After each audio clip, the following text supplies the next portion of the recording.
चलितम प्रयाताम निषेधुसिंहासन बंदधीर जलाभिलाषी जलवाददानाम छायेवताम भूपति अनुगच्छति। गाय चलती है तो राजा चलता है, गाय बैठ जाती तो राजा बैठ जाते हैं। एक मच्छर नहीं गाय को लगने देते हैं महाराज, और गाय को प्यास लगती तो राजा स्वयं पानी लाके पिलाता। जैसे छाया चलती है ना पीछे पीछे, गाय की चरवाही करते समय राजा दिलीप उस गाय की छाया के समान पीछे पीछे थे। छायेवताम भूपति अनुगच्छति।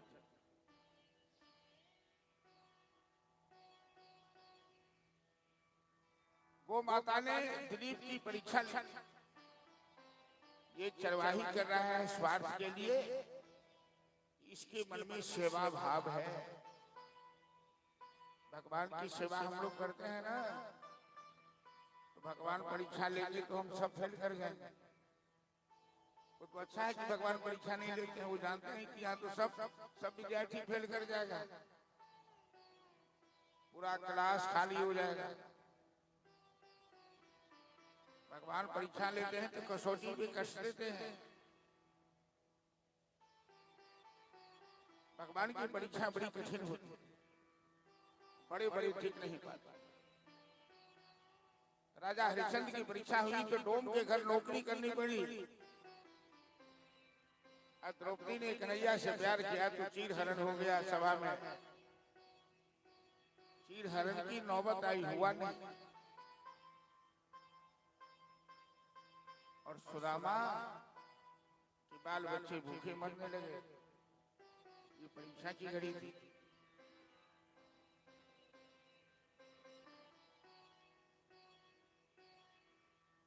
किसी भक्त ने आंसू बहाकर भगवान से प्रार्थना की कि प्रभु दूसरे युग में परीक्षा ले लेते हो चलेगा, सतयुग में, त्रेता में, द्वापर में, लेकिन कलयुग में परीक्षा लोगे तो सभी भक्त फैल कर जाएंगे, कोई पास नहीं करेगा। इतनी धैर्य किसी में नहीं। मजा खूब पायो रे तेरी यारी में बिहारी, यादी किया था तुमसे राजा हरिश्चंद्र, डोम के हाथ है बिकाए दियो रे तेरी यारी में। मजा खूब पायो रे तेरी यारी में, यारी किया था तुमसे द्रुपद सुता ने, सभा बीच चीरे खिंचाए दियो रे तेरी यारी में। मजा खूब पायो रे तेरी यारी में।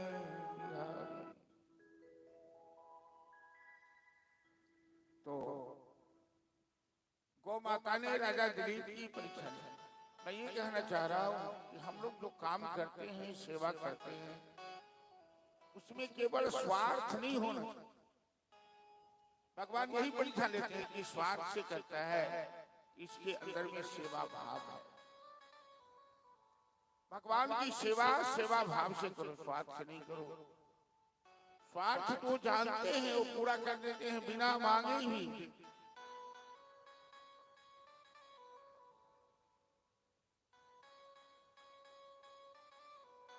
तो भगवान की सेवा में सेवा भाव होना चाहिए। एक ऐसे भक्त हुए हैं मौर्धज ताम्रध्वज, अर्जुन के साथ भगवान परीक्षा लेने गए। अर्जुन ने कहा कि हमसे बड़ा भक्त आपका कोई नहीं होगा। तो भगवान ने कहा ऐसा अहंकार मत करो। कलयुग में एक भक्त है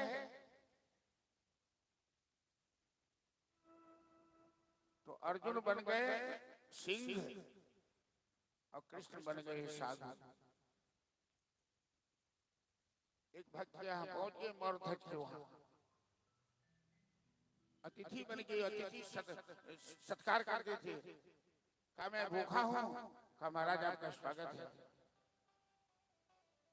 तो संत भगवान कहते हैं कि मैं तो अन्न खाऊंगा लेकिन मेरा सिंह मांस खाता है। तो मौर्धज कहते हैं हम आपके सिंह को मांस खिलाएंगे, आप भूखा मेरे यहाँ समझ गए। संत भगवान कहते हैं कि ये दूसरा मांस नहीं खाएगा, तुम्हारे जीवन में जो सबसे प्यारा होगा उसका मांस खाएगा। का मेरे जीवन में सबसे प्यारा तो मेरा बेटा है, का तुम्हारी बेटा का मांस खाएगा।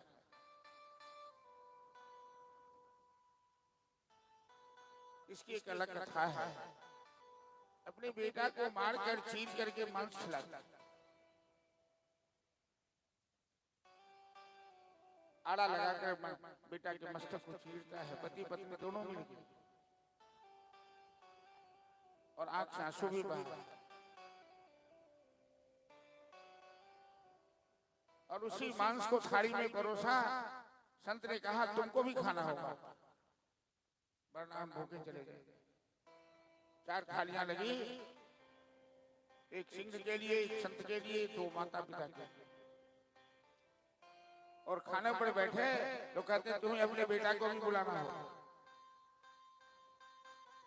मौर्धज ने कहा बेटा तो आपने मरवा दिया है, मेरा बेटा तो मर गया, बेटा है कहाँ? कहा जहां से लाओ, बेटा को बुलाना पड़ेगा।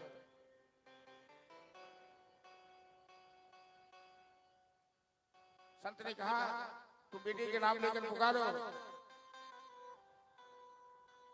बेटा का नाम था ताम्रध्वज। उसने पुकारा बेटा ताम्रध्वज, तो पीछे से आवाज करा पिताजी मैं आ रहा हूं, मैं स्कूल गया था। न वहां सिंह है, न वहां थाली है, न वहां मांस है। तो मौर्धज भगवान के चरण पे गिर पड़े,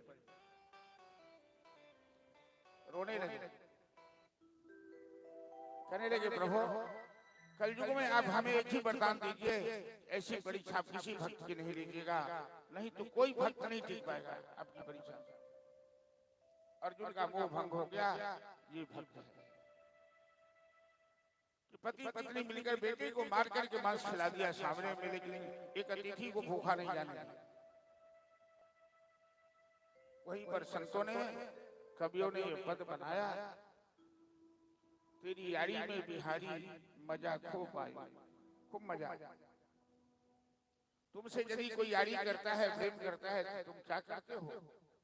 किसी को डोम के घर नौकरी करवा देते हो, किसी को सभा में चीर खिंचवाने लगते हो, किसी को भूखे मार देते हो। फिर भी भगवान का भक्त कभी भगवान को छोड़ता नहीं। यही विशेष नंदिनी गाय ने दिलीप की परीक्षा ली, थोड़ी देर लापरवाही किया। कोई जंगल की सुंदर जंगल का दृश्य था, देखने में लगे दिलीप, तब तक गाय चढ़ते चढ़ते कहीं चली गई। एक सिंह ने गाय को दबोचा, शिकार किया। गाय जोर से चिल्लाने लगी। जब सिंह ने गाय को बिगाड़ा, गाय को फाड़ा, घायल किया, तो दिलीप दौड़े, देखते हैं कि लहू लहुआन गाय को सिंह घायल कर दिया है। तुरंत तरकस से बाण निकाला, धनुष उठाया और धनुष बाण चलाने का प्रयास कर रहा है, लेकिन धनुष बाण काम नहीं कर रहा है। सिंह वहां से हंसता है, ए मूर्ख राजा, तुम्हारा बाण, ये धनुष बाण काम नहीं करेगा, तुम मेरा कुछ नहीं बिगाड़ सकते हो। राजा दिलीप समझ जाते हैं ये कोई जंगली सिंह नहीं है, ये कोई देव रूप है। हाथ जोड़ के खड़े हो गए, हे महाराज आप कौन हैं? क्यों इस गाय को कष्ट दे रहे हैं? क्या बिगाड़ा है गाय ने आपका? तो सिंह कहता है तुम राजा है, तू चरवाही करता है, इसी को चरवाही कहते हैं। तुम कहीं हो, गाय कहीं है। इसने इस पेड़ को रगड़ा लेकर घायल कर दिया है, छाल छीन दिया है। अमुम बूढ़ा से दारू पुत्री 200 तुझे। ये देवदारू का पेड़ है ना, माता पार्वती इस पेड़ को अपना पुत्र मानती है, और तुम्हारी गाय ने रगड़ा लेकर इस पेड़ को घायल कर दिया है। मैं भगवान शिव का दूत हूँ। अवेहिमाम किंकरम अष्टमूर्ति। अष्टमूर्ति नाम है हमारा, मैं अष्टमूर्ति का दूत हूँ। राजा कहता है महाराज पहले आप हमें खा लीजिए, आपको भूख लगी है तो गौ माता को छोड़ दीजिए, ये मेरे गुरुजी की गाय है। सिंह कहता है राजा तुम मूर्ख लगता है, तुम बड़ा मूर्ख लगता है। अरे तुम ऐसी हजारों से हो, तुम जिंदा रहोगे तो प्रजा का पालन करोगे, प्रजा की रक्षा करोगे। तुम एक गाय के बदले अपनी जान क्यों दे रहे हो? तो दिलीप कहते हैं महाराज एक गाय का प्रश्न नहीं है, प्रश्न है कि मैं राजा हूं और मैं मेरे चरित्र पर कलंक लग जाएगा कि यदि मैं एक गाय की रक्षा नहीं कर सकता हूं, उस राजा को राजा कहलाने का अधिकारी नहीं है। देखिए हमारे देश में गौ माता का ये सम्मान था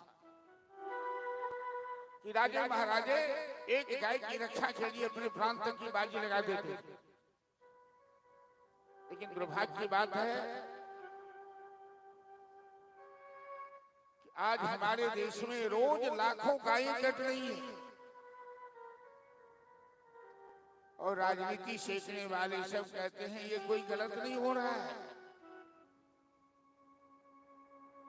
जरा विचार करो, जिस देश में गाय को मां कहा जाता है, गावो विश्वस्य मातरः, गाय विश्व की माता है।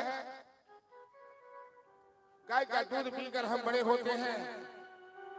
गाय का बेटा बैल हल जोतता था, खेती करता था। अब भले ही मशीन से, ट्रैक्टर से खेती होती है। हमारे देश में लोग आते थे कि बैलों के गले में जब घुंघरू जीवन का राग सुनाते हैं, गमकोश दूर हो जाते हैं, खुशियों के चमन मुस्कुराते हैं। तो जिस देश में गाय के बिना यज्ञ नहीं हो सकता, गाय का दूध, गाय का घी, गाय का दही, गाय का गोबर, गाय का मूत्र मिलाकर ही यज्ञ होता है। जिस देश में गाय की सेवा के लिए स्वयं नारायण गोपाल बन के आते हैं, जिस देश में गाय की रक्षा के लिए राजे महाराजे अपने प्राण की बाजी लगा देते थे, आज इस देश में लाखों गायें कट रही है। अब तो बहुत से हिंदू भी गाय का मांस खाने लग गए हैं। क्या बोला जाए गलती बात व्यास मंच की जबान से। कैसा भ्रष्ट समय आ गया, ये कैसा घोर कलयुग आ गया। हमारे देश की गायें रोकर पुकार रही है कि भारत में एक बार आ जाना, भारत में फिर से एक बार आ जाना। बलिराम कन्हैया तेरी याद में रोती है तेरी गैया। नंदिनी उस गाय का नाम था जिनकी सेवा राजा दिलीप कर रहे थे, और नंदिनी गौ माता ने राजा दिलीप को वरदान दिया। परीक्षा में राजा दिलीप पास किए और दिलीप को गौ माता के वरदान से, आशीर्वाद से रघु जैसा पुत्र हो। सूर्य वंश में राजा रघु इतने प्रतापशाली हुए कि जिनका जिस वंश का नाम था सूर्य वंश, उसका नाम पड़ गया रघुवंश। सूर्यवंश में सैकड़ों राजा प्रतापशाली हुए, मानधाता हुए, हरिश्चंद्र हुए, सगर हुए, अम्बरीश हुए, लेकिन रघु जैसा राजा कोई नहीं हुआ। क्योंकि रघु सर्व दक्षिणा यज्ञ किया अपने जीवन में। सर्व दक्षिणा यज्ञ उसे कहते हैं कि यज्ञ करता जब सर्वदक्षिणा यज्ञ करता है तो शरीर का कपड़ा तक दान में दे देता है, घर द्वार जमीन सब कुछ दान में दे देता है। और सूर्यवंश में ऐसा यज्ञ एकमात्र राजा रघु ने ही किया, इसीलिए उस वंश का नाम पड़ा रघुवंश। रघु के पुत्र अज हुए, अज के पुत्र हुए महाराज दशरथ, जिन दशरथ के घर राम लक्ष्मण भरत और शत्रुघ्न। भगवान नारायण अपने अंशों के साथ अवतार ले। हर कल्प में भगवान का अवतार होता है। नाना भांति राम अवतारा, रामायण शतकोटि अपारा।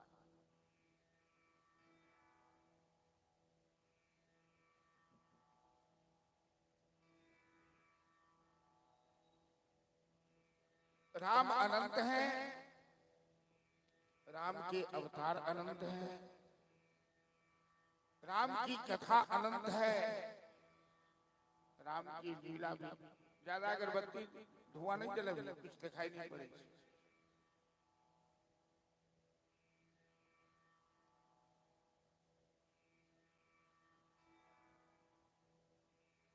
कभी कश्यप, अदिति, दशरथ, कौशल्या बनते हैं,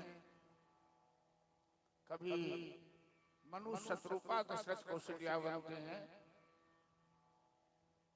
एक कल्प की कथा है कि एक ब्राह्मण देवता नित्य 1000 तुलसी दल शालिग्राम पर मंदिर में जाकर चढ़ाते थे। 1000 तुलसी दल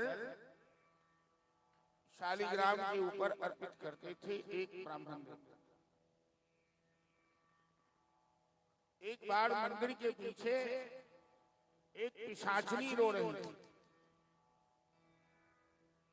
ब्राह्मण देवता ने पिशाचनी से पूछा,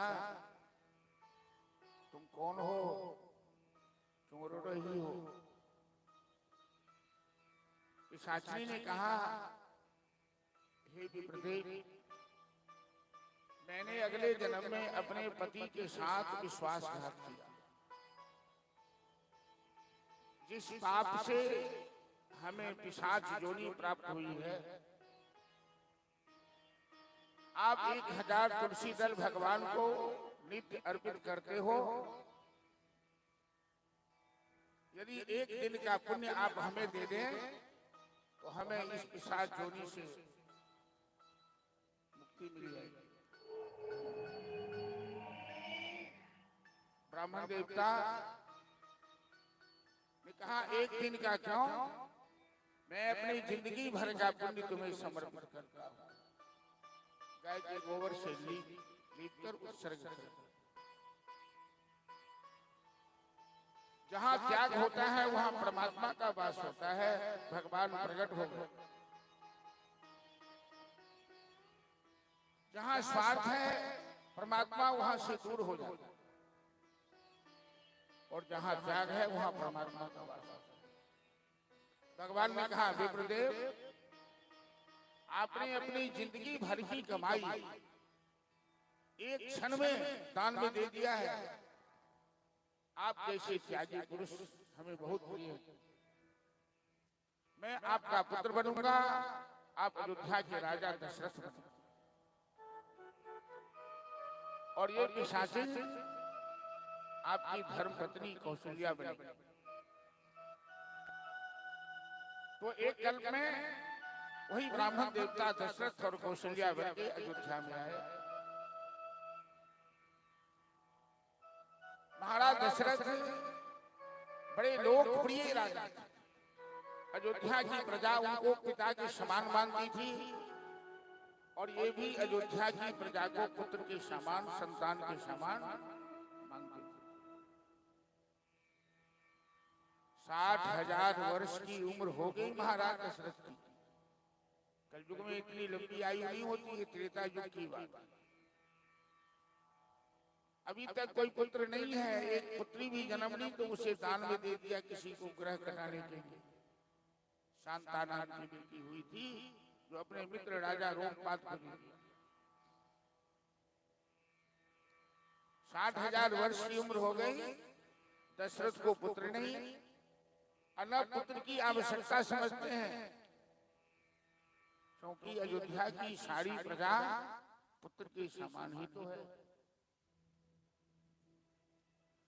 कभी कोई महापुरुषों के जीवन में कुछ ऐसी घटनाएं होती है जिससे संसार का कल्याण होता है। दशरथ ने एक बार मृगा का शिकार किया, मृगा का पीछा किया, प्राण बचाने के लिए मृगा तालाब में छलांग लगा दिया और महाराज दशरथ धनुष्मान लेकर उस तालाब के किनारे खड़े हो। जब जब मृगा पानी से बाहर निकलना चाहे, महाराज दशरथ निशाना लगाना चाहते थे। अंत में दशरथ जी ने मृगा से कहा कि तुम पानी में डूबकर मरोगे, पानी में डूबकर मरोगे, इससे अच्छा है कि तुम मेरे हाथ से मरो, तुम्हारा कल्याण हो। मृगा कहता है महाराज आप पुत्रहीन हैं, आपके हाथ से मरने से हमें नरक में जगह नहीं मिलेगी। मृगा की बात दशरथ के हृदय को भेद दिया, इनके मर्म को भेदा और ये सीधे गुरुकुल चले आए। गुरु वशिष्ठ के पास गुरु जी का चरण पकड़ के रोने लगे। गुरुदेव, संसार में ताने बाने सुनने को मिल रहे हैं, क्या मेरे भाग्य में कोई पुत्र नहीं लिखा है? वशिष्ठ जी ने ध्यान लगाकर देखा कि धरहु धीर सुतचारी विश्व विदित त्रिभुवन हितकारी। ये महाराज तुम्हें एक दो नहीं 4 पुत्र होने वाले, तुम धैर्य रखो। गुरु वशिष्ठ की अध्यक्षता में दशरथ जी ने पुत्रेष्टि यज्ञ किया। श्रृंगी ऋषि को बुलाया गया और पुत्रेष्टि यज्ञ किया। दशरथ जी यजमान बने, श्रृंगी ऋषि आचार्य बने।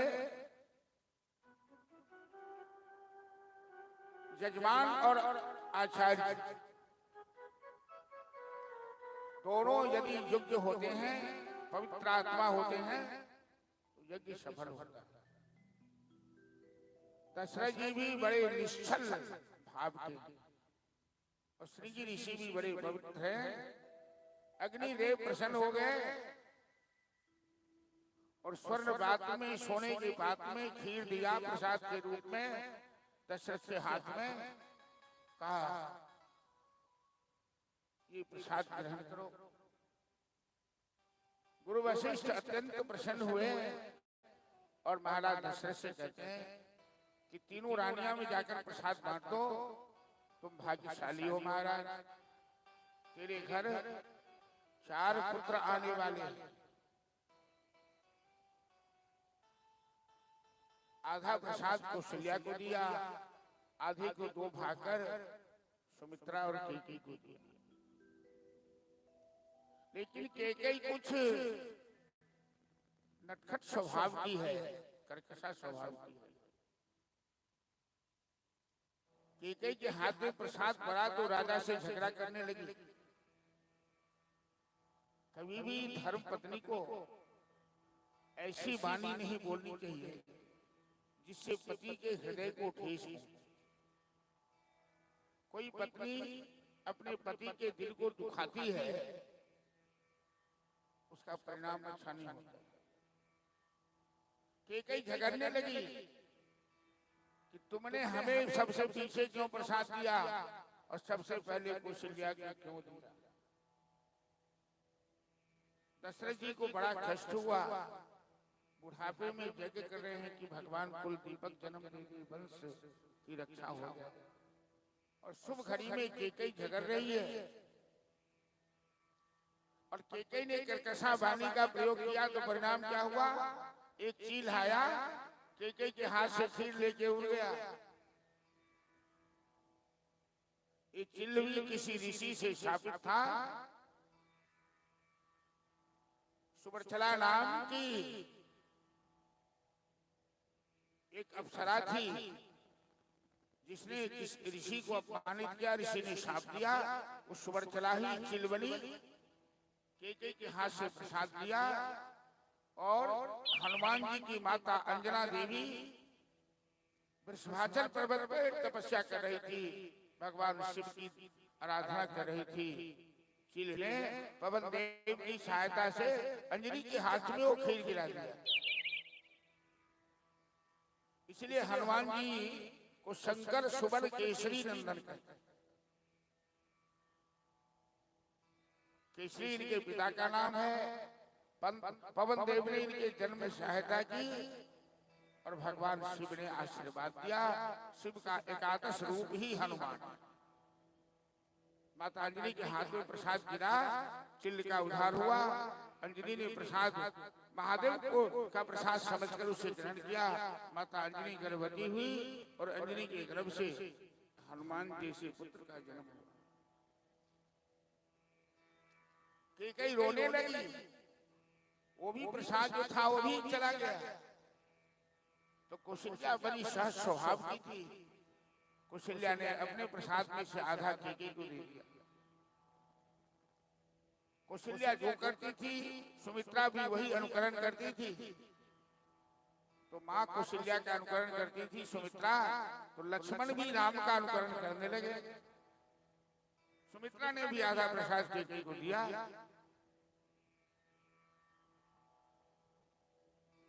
तो चलिए अयोध्या में महाराज दशरथ के घर चैत मास मधुमास विलासा, अवधपुरी यह चरित प्रकाशा, भौमी नित्य मधुमास। चैत के शुक्ल पक्ष नवमी तिथि के दिन कौशल्या के गर्भ से राम जी, सुमित्रा के गर्भ से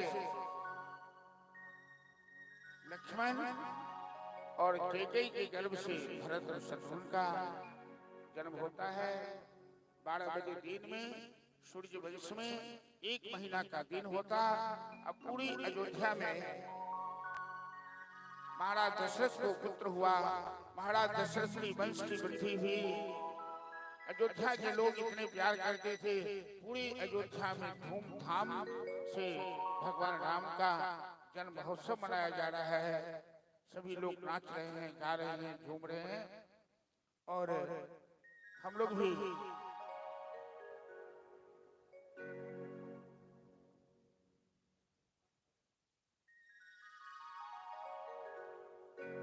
कथा को आगे बढ़ाएंगे। जो ये भागवत कथा में है तो भगवान कृष्ण का जन्म महोत्सव हम लोग मनाएंगे धूमधाम से कल आने वाली कल में।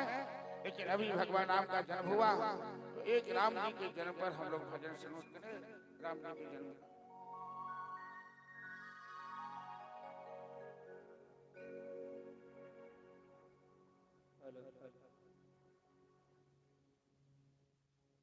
बोले राम लला सरकार की जय। प्रकटे हैं चारों भैया अवध में बाजे बधैया। प्रकटे हैं चारों भैया अवध में बाजे बधैया। प्रकटे हैं चारों भैया अवध में बाजे बधैया। प्रकटे हैं चारों भैया अवध में बाजे बधैया। प्रकटे हैं चारों भैया अवध में बाजे बधैया। बाजे बधैया ओ बाजे बधैया, बाजे बधैया हो बाजे बधैया, बाजे बधैया ओ बाजे बधैया, बाजे बधैया हो बाजे बधैया। प्रकटे हैं चारों भैया अवध में बाजे बधैया। प्रकटे हैं चारों भैया अवध में बाजे बधैया। जय हो।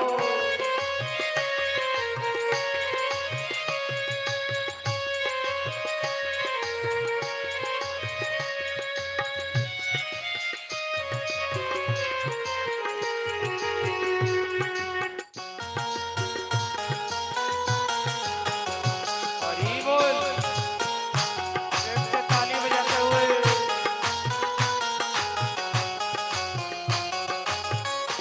ओ ब्रह्मा शंकर दर्शन को आए, ब्रह्मा शंकर दर्शन को आए, ब्रह्मा शंकर दर्शन को आए, ब्रह्मा शंकर दर्शन को आए। संग आई गौरा मैया अवध में बाजे बधैया। संग आई गौरा मैया अवध में बाजे बधैया। ओ प्रकटे हैं चारों भैया अवध में बाजे बधैया। प्रकटे हैं चारों भैया अवध में बाजे बधैया।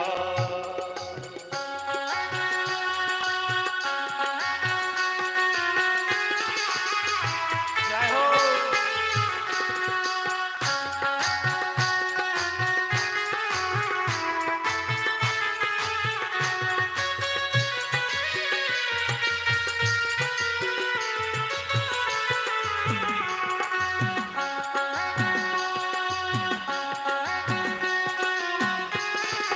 हरि बोल।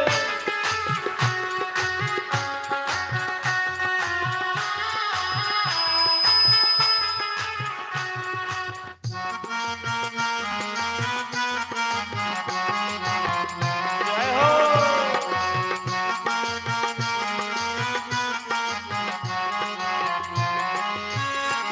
ओ राजा लुटावे हाथी घोड़ा, राजा लुटावे हाथी घोड़ा, राजा लुटावे हाथी घोड़ा, राजा लुटावे हाथी घोड़ा।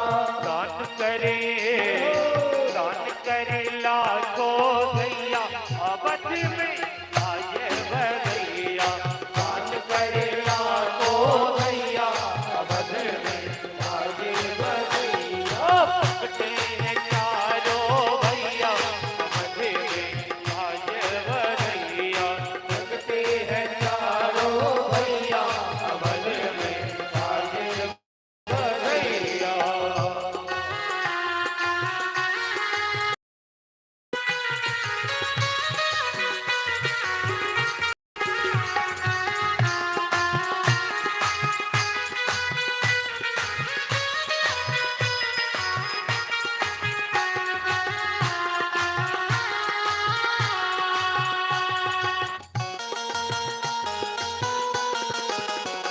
जय हो। हरि बोल।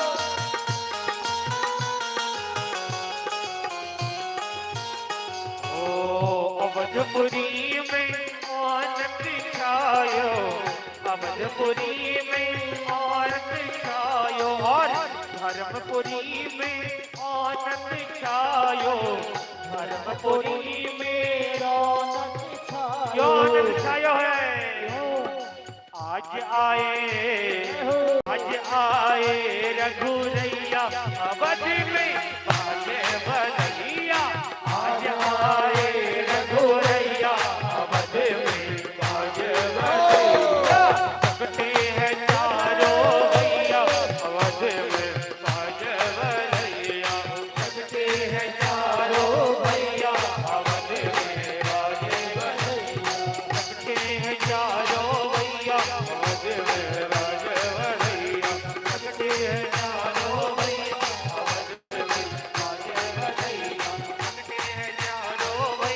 अवध आज भरैया।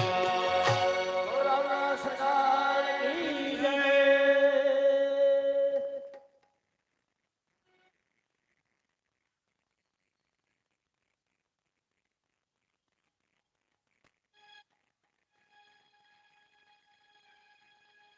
चलो, राम जी का जन्म हुआ अवध में बाजे बधैया और सेवानिवृत्त सैनिक जी जो भागवत कथा के आयोजक भी हैं, 100 रुपये का पुरस्कार कलाकार को देंगे। जरा जोरदार तालियां बजा दीजिए राम जी के जन्म के अवसर पर।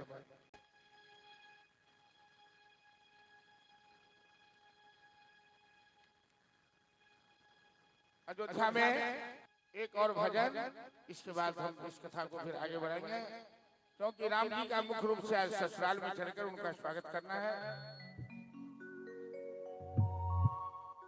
मैया कौशल्या जायो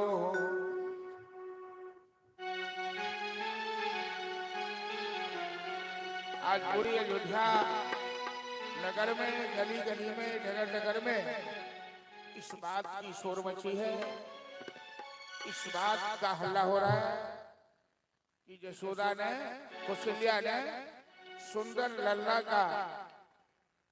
लल्ला को जन्म दिया। मैया कौशल्या जायो ललना, जिनकी चर्चा वेदों में है, शास्त्रों में है, जिनका ध्यान सुख सनकादि करें, जिनका ज्ञान सुख सनकादि करें, ऐसे भगवान प्रकट हुए अयोध्या में कि मैया कौशल्या जायो ललना, वेदन में सुनियायो। मैया कौशल्या जायो ललना, वेदन में सुनियायो। मैया कौशल्या जायो ललना, वेदन में सुनियायो। मैया कौशल्या जायो ललना, वेदन में सुनियायो। वेदन में सुनियायो, पुराणन में सुनियायो। वेदन में सुनियायो, पुराण में सुनियायो। मैया कौशल्या जायो लहो, वेदन में सुनियायो। मैया कौशल्या जायो ललना, वेदन में सुनियायो।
अरे अंगना झूले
कमारे कहमा मारे रावणा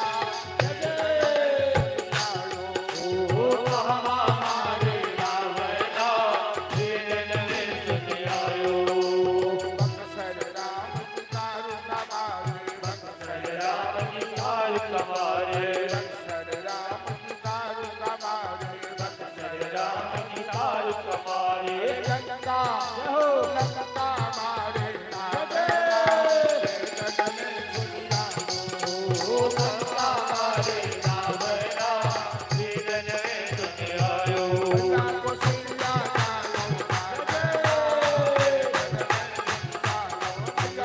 होया जायो ललना तेरे में सुन आयो को सिया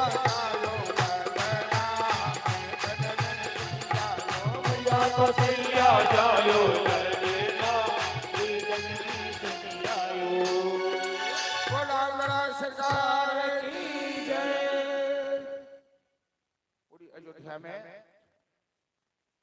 अरे अयोध्या की बात तो छोड़िए, ये धर्मपुर भागवत कथा पंडाल में देख रहे हैं कि सखी सहेली सब किस तरह से मस्ती में नाचने लगती हैं, झूमने लगती हैं। भगवान के सामने में नाचने में कोई हर्ज नहीं।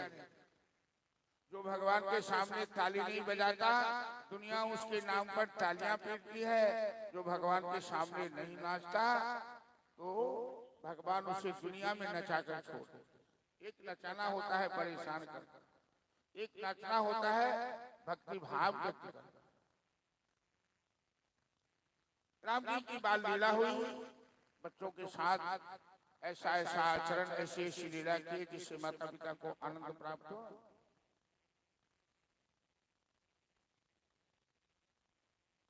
हमारे भारतवर्ष को ऋषि मुनियों का देश कहा जाता है।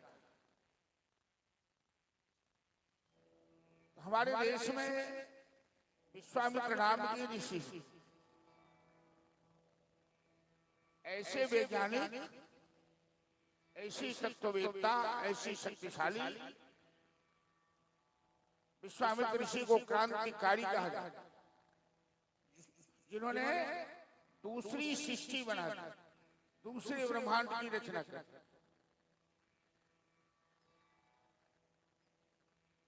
कि जब जब हो ही धर्म की हारी,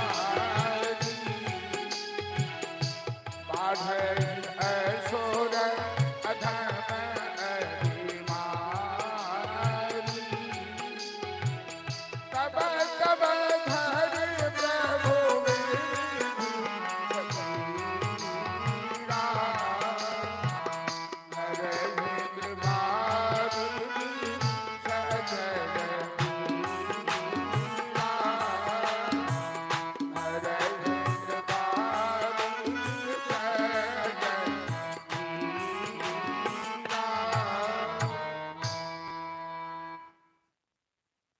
जब जब धरती पर धर्म की हानि होती है, आसुरी शक्ति की, कहीं आवाज में बढ़ा कर रखो ना, आसुरी शक्ति की वृद्धि होती है,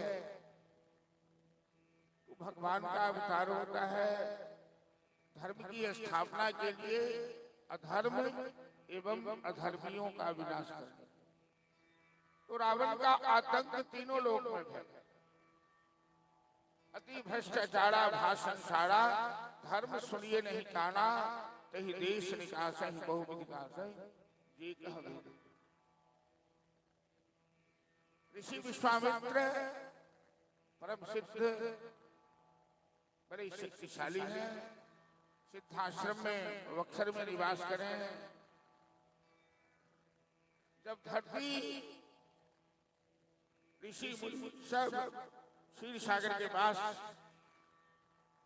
भगवान से प्रार्थना किए, तो विश्वामित्र ने अपने ध्यान में देखा कि प्रभु के अवतार का समय तो हो गया है। गादि तनय मन चिंता व्यापी, हरिबिन मरहि न निश्चर पापा। ये राक्षस, ये पापी का परमात्मा ही अंत करेंगे।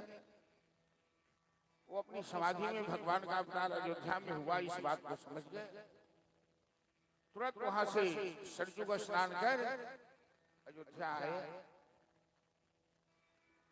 विप्र मंडलियों के साथ महाराज दशरथ ने विश्वामित्र का स्वागत किया, चरण धोया, उनकी पूजा की, उनको सिंहासन पर बैठाया, चारों पुत्रों को बुलाकर प्रणाम करवाया और चारों पुत्र राम लक्ष्मण भरत शत्रुघ्न ऋषि विश्वामित्र की चरण सेवा करने लगे।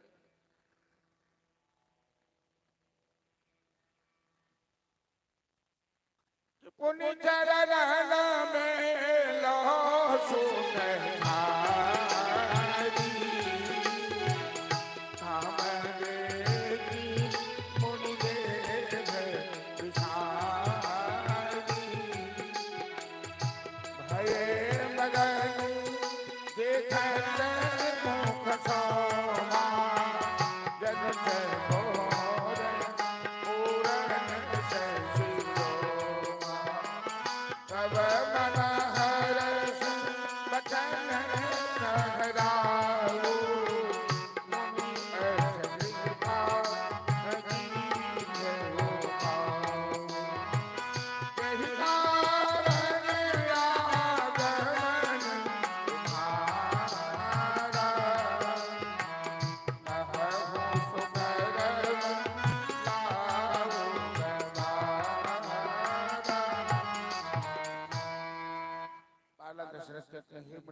आपने कैसे आने का कष्ट किया, आप आदेश कीजिए, मैं अविलंब आपके आदेश को पूरा करूंगा। विश्वामित्र कहते हैं महाराज कि असुर समूह सतावहि मोही आहो सिया राम, मैं जाचन आयो तो ही आहो सिया राम, अनुज समेत देहु रघुनाथ आहो सिया राम, निशिचर बध में हो सना आहो सिया। महाराज जब जब मैं यज्ञ करता हूँ, ये तारका स्वभाव मारीच बड़े बड़े राक्षस यज्ञशाला में हड्डी फेंक देता है, मलमूत्र फेंक देता है, यज्ञशाला में आग लगा देता है। मैं आपसे आपका बड़ा पुत्र राम और छोटे पुत्र लक्ष्मण को मांगने आया, ये दोनों मेरे यज्ञ की रक्षा करेंगे। दशरथ जी कहते हैं हे मुनिनाथ, ये मेरे दोनों बालक अभी तक तो अस्त्र शस्त्र पकड़ना भी नहीं सीखे, अभी तो विद्या प्राप्त करके गुरुकुल से आए हैं। ये राक्षस से बड़ा कठोर है, बड़ा बलवान है। मैं अपने पुत्र को मौत के मुंह में कैसे डाल दूं, कैसी बात करने लगे। चौथा पल में तो हमें पुत्र हुआ है, बुढ़ापे में। कहिए तो मैं स्वयं सेना लेकर चलता हूं,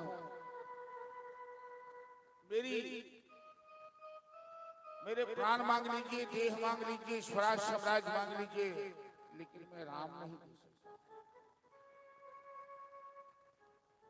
तो स्वामी कहते हैं महाराज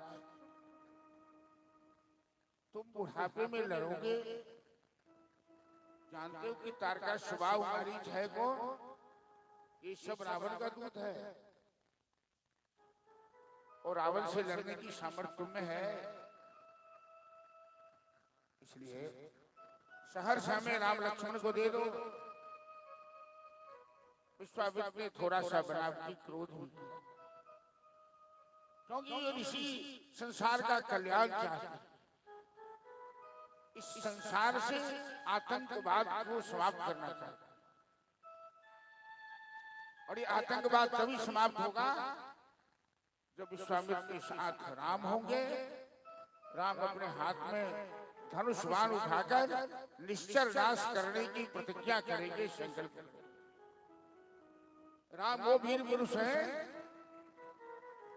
जो प्रतिज्ञा कभी खाली नहीं जाती न कभी पीछे।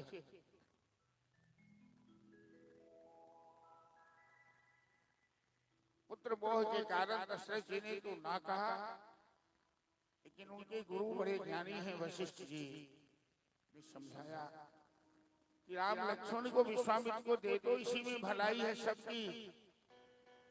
ये विश्वामित्र बड़ा क्रोधी है, मेरे 100 पुत्र को मार डाला है इसने, ऐसा क्रोधी है, लेकिन है बड़ा शक्तिशाली और बड़ा पुण्य आत्मा है। राम का विवाह भी होने वाला है इसी साल मिथिला में। विश्वामित्र के ही माध्यम बनेंगे इस विवाह। गुरु की बात मानकर दशरथ जी ने राम लक्ष्मण विश्वामित्र को सौंपा। दोनों शिष्य को लेकर आए, सरजू नदी में स्नान किया, अनेक प्रकार के अस्त्र शस्त्रों का ज्ञान दिया। सिद्धाश्रम में गए बक्सर में, दोनों शिष्य ने कहा गुरुदेव यज्ञ प्रारंभ कीजिए। हम देखते हैं कि कौन आतंकवादी भारतीय सनातन धर्म पर में खतरा पैदा करता है। विप्र मंडलियों के साथ विश्वामित्र का यज्ञ प्रारंभ हुआ। स्वाहा स्वाहा, तारका शिवा उमारी दल बल के साथ टूट पड़ा, आक्रमण कर दिया। राम लक्ष्मण ने बिना प्रयास से इन राक्षसों का विनाश किया। विश्वामित्र का यज्ञ संपन्न हुआ। इसी समय जनकपुर से मिथिला नरेश ने विश्वामित्र को निमंत्रण पत्र भेजा और गुरु विश्वामित्र के साथ राम लक्ष्मण विप्र मंडलियों के साथ जनकपुर की यात्रा की। कई दिन का पड़ाव हुआ। सूर्यवंश का इतिहास सुनाते हुए विश्वामित्र जा रहे हैं। आश्रम एक देख मगमाही, खगमृग जीव जंतु जगना। रास्ते में एक आश्रम मिला जहां एक पशु पक्षी मच्छर तक निवास नहीं करता, और उस आश्रम में एक मानवाकार पत्थर पड़ा हुआ है। आगे आगे विश्वामित्र, पीछे राम, उनके पीछे लखनलाल जा रहे हैं। राम जी ने विश्वामित्र से पूछा कि गुरुदेव ये मानवाकार पत्थर कैसा पड़ा हुआ है इस जंगल में, निर्जन वन में? विश्वामित्र की आंख से आंसू छलकने लगे, आंसू बहने लगे। गौतम नारी उपलय है धीर, चरण कमल रज चाहती, कृपा करहु रघुवीर। रघुनाथ, ये गौतम की धर्म पत्नी अहिल्या है जो अपने पति के शाप से पत्थर बन गई। यदि आपके पावन चरण रज का स्पर्श हो जाए तो देवी अहिल्या का उद्धार होगा। राम जी की आंख से आंसू बहने लगे। राम जी कहने लगे गुरुदेव, गौतम ऋषि तो बड़े ज्ञानी थे, संपूर्ण विश्व में उनकी प्रतिष्ठा थी, फिर भी ऐसा कौन सा अपराध अहिल्या देवी ने किया कि गौतम ऋषि क्षमा नहीं कर सकते थे और जीते जी एक इंसान को पत्थर बनने का शाप दे दिया। राम जी की आंख से आंसू बहने लगे। राम जी कहते हैं गुरुदेव, पुरुष स्त्री का पानी ग्रहण करता है, विवाह करता है, दोनों अग्नि की साक्षी रखकर प्रतिज्ञा करते हैं कि हम दुख में सुख में एक दूसरे का साथ निभाएंगे, साथ साथ चलेंगे। धर्म पर पराकर सुखी कैसे रह सकता है? अहिल्या को शाप देकर क्या गौतम ऋषि का जीवन सुखी हो गया? विश्वामित्र की आंख से आंसू बहने लगे, कहने लगे, राम, जो प्रश्न तुम हमसे कर रहे हो वही प्रश्न अहिल्या ने अपने पति गौतम ऋषि से किया। जब गौतम ऋषि ने अहिल्या को शाप दिया पत्थर बनने का, तो देवी अहिल्या कहती है, स्वामी, मैं आपकी अर्धांगिनी हूं, मैं आपकी धर्मपत्नी हूं, और मैंने कोई जानबूझ के अपराध नहीं किया था, और मेरा अपराध ऐसा था भी नहीं जिसे आप क्षमा नहीं कर सकते थे। आप तो महापुरुष हैं, आप हमें जीते जी पत्थर बन जाने का शाप दे रहे हैं। कोई भी पति अपनी पत्नी को दुख देकर, अपनी पत्नी को दुखी करके वो सुखी रह सकता है क्या? यदि पत्नी की आंख से आंसू बहेंगे तो पति को कभी चैन नहीं मिलेगा। इसलिए पति पत्नी दोनों मिलकर ही गृहस्थी के रथ को चलाते हैं। ये गृहस्थी रूपी रथ में दो चक्के हैं, पति और पत्नी मिलकर। गौतम ऋषि के पास अहिल्या की बात का कोई जवाब नहीं था, क्योंकि गौतम ऋषि ने आवेश में, क्रोध में आकर अपनी पत्नी को शाप दिया। क्रोध मनुष्य का सबसे बड़ा शत्रु होता है। इसीलिए क्रोध में, आवेश में कोई निर्णय नहीं लेना चाहिए। गौतम ऋषि ने कहा, देवी, शाप तो निकल चुका है, वापस नहीं होगा। जवान से निकली बात और कमान से निकला तीर वापस नहीं आता। लेकिन मैं तुम्हें वरदान देता हूं कि रघुकुल भूषण राम इसी रास्ते से मिथिला की यात्रा करेंगे और उनका दर्शन होगा, तुम्हारा उद्धार होगा। गौतम ऋषि मिथिला त्याग दिए अपनी पत्नी के कष्ट से। जिंदगी में लौटकर फिर मिथिला कभी नहीं आए। उन्होंने गौतमी तट पर जाकर त्र्यंबकेश्वर महादेव की स्थापना कर प्रायश्चित किया।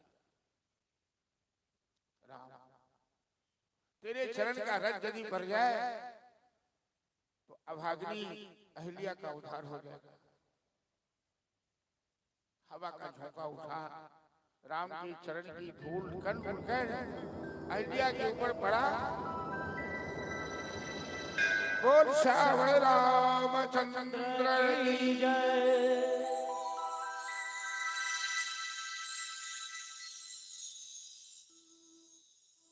यद्पादाब्जनखोदकं त्रिजगतां संसार संसारम्। यद्पादाब्ज, जिनके चरण का रथ सापान ऋषिर मोचित, ऋषि के शाप से मुक्ति दिया, ऐसे पतित पावन भक्त वत्सल करुणा निधान भगवान के श्री चरणों में कोटशः प्रणाम है। अहिल्या स्वरूप में आकर भगवान के सामने हाथ जोड़कर आंख से आंसू बहाकर स्तुति करने लगे। यद्पाद पंकज बड़ा निषेव्य तृप्ता भागीरथी भव विरह पुना साक्षात् सममदृगलोचन विषयो यदास्ति किं वर्णयेति मम पुरा कृतभावधि।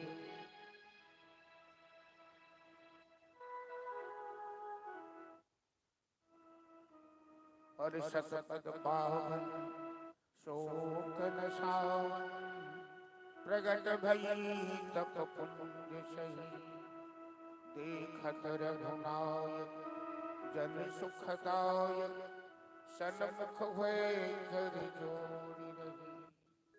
अति प्रेम अधीरा पुलक शरीरा मुख नहीं आवत बचन कही, अतिशय प्रभावी चरणन लागी, जुगल नयन जलधार। भगवान ऐसे पति पावन है, अहिल्या का उद्धार किया। अहिल्या परम गति प्राप्त कर ली, मिथिला आए। विदेह राज जनक जी ने राम लक्ष्मण के साथ ऋषि विश्वामित्र का भव्य स्वागत किया। जनक जी एक ऐसे राजा हैं जो विश्व में उनकी बराबरी करने वाला कोई देह रहते भी विदेह कहलाता। दुनिया की किसी विषय वस्तु में जनक जी का आकर्षण नहीं, लेकिन राम लक्ष्मण को देखकर आकर्षित होता। विश्वामित्र से उन्होंने पूछा कि कहूं नाथ सुंदर दो बालक, मुनिकुल तिलक नृपकुल पालक, नर नारायण महकू दो। हे मुनिनाथ, ये आपके दोनों शिष्य स्वयं नारायण तो नहीं है, नर तो नहीं है। इशारे में विश्वामित्र ने जवाब भी दे दिया कि आपका अनुमान वचन तुम्हार न हो ही अली का गलत नहीं हो सकता। सुंदर जगह पर आवास मिला। दोनों भाई गुरु से आदेश लेकर मिथिला के नगर नगर में घूमने चले गए। जिन्हें निरूप मोहिनी नारी, किन्हों स्वस सकल नर। जब राम लक्ष्मण जनकपुर में घूमने लगे तो संपूर्ण मिथिला वासियों के मन में एक ही भाव जगा कि हमारी किशोरी जी के योग्य पर यही दोनों हो सकते। किसी जी के होई घेरा सजन मांगर। हेलो, आवाज बढ़ा नहीं हो। बाजत है बधाई, ओ किशोरी जी के होई है राम सजन मांगर घर, बाजत बधाई। किशोरी जी के होई है राम सजन मांगर घर, बाजत बधाई। बाजत बधाई घर घर, बाजत बधाई। बाजत बधाई घर घर, बाजत बधाई। सिया जी के किशोरी जी के होई है राम बहुत मांगर घर, बाजत बधाई। किशोरी जी के होई है राम पवन मांगर घर, बाजत बधाई।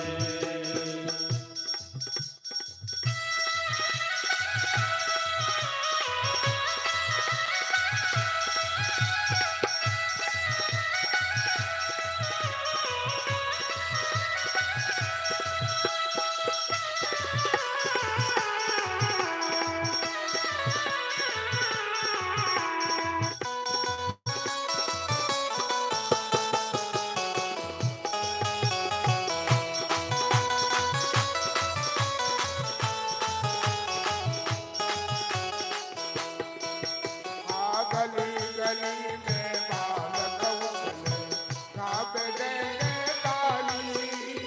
गली गली में बालक उछले, भाग दे रे ताले। आज बनेंगे राम सियावर, आज बनेंगे राम सियावर। आई सकढ़ घन नारी, घर घर बजे जय बधाई। किशोरी जी के होई है राम पवन मांगर घर,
छबीले मिथिला वासी सज धज चले सारा राते छैल छबीले मिथिला वासी सज सज चले सराती छैल छबीले मिथिला वासी सज धज चले सराते आय मिलाए अवध वालों से आय मिलाए अवध वालों से नयल बधिया के होइए राम सजन मागर गज भजन बधाई ओ सिया के होई है राम बहुल मागर बजन सिया जी के होइए राम सजन मागर गज भजन बधाई बाजता बधाई घर घर बाजता बधाई बाजता बधाई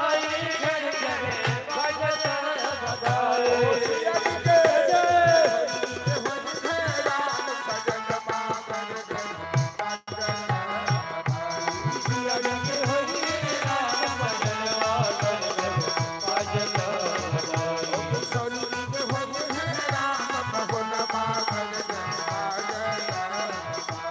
घर के होइए राम सजन मागर गज भजन बधाई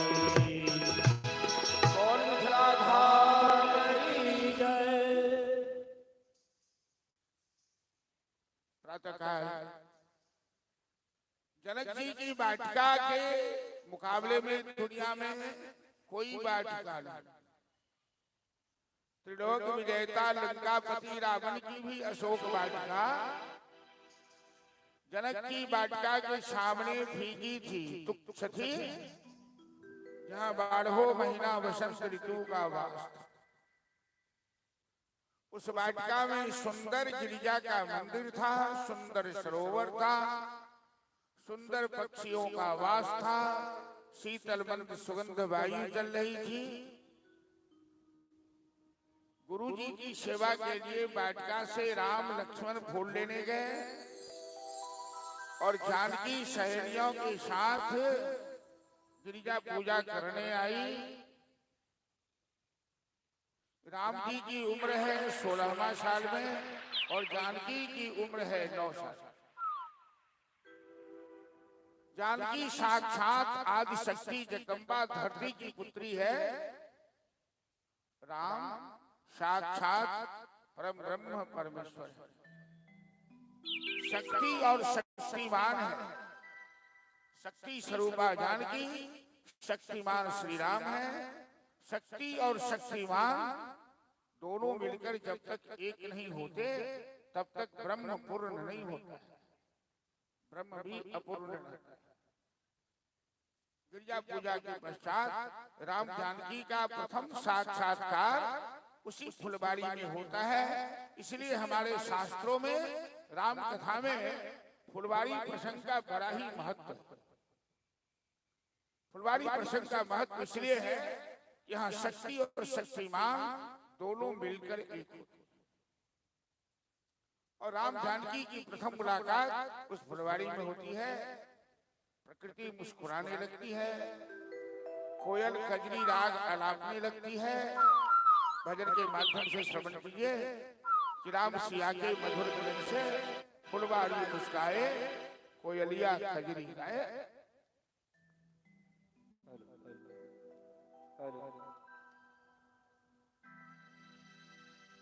हेलो हेलो सदा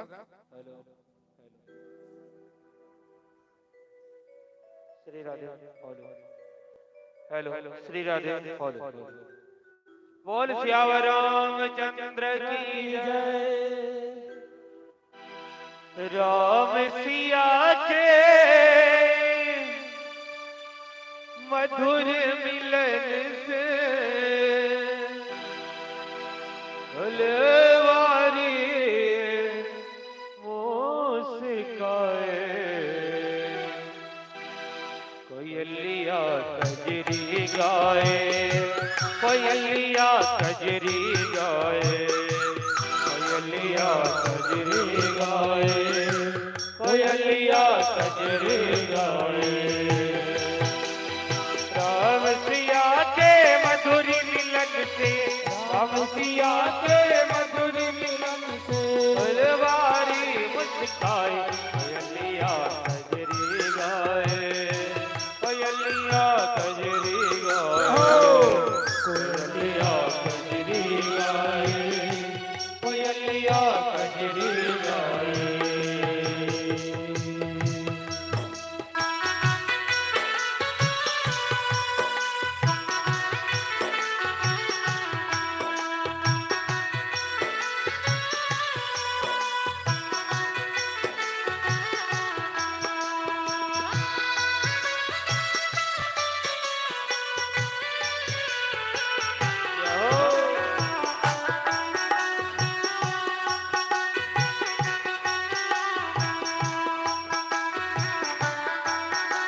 चंदा होगा सामने, बोला दिया सब सान राम ने। दिया मुख चंदा होगा सामने, बोला दिया सब सान। दिया मुख चंदा होगा सामने, बोला दिया सब सान राम ने। दिया मुख चंदा होगा सामने, बोला दिया सब सान राम ने। भूल गए मैं किसको आया, भूल गए मैं किसको आया। बुध बुध सब बिखराए, कोयलिया कजरी गाए, कोयलिया कजरी गाए, कोयलिया कजरी गाए, कोयलिया कजरी गाए।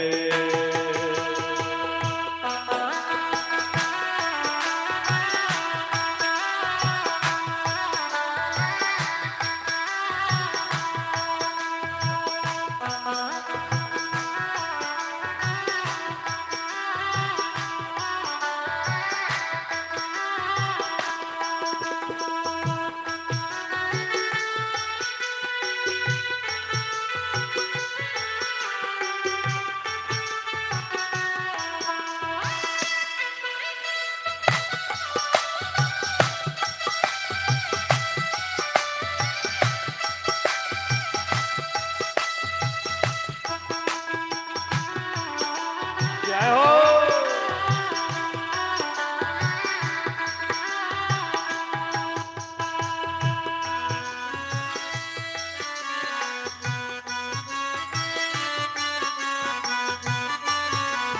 हरि बोल, श्री राधे।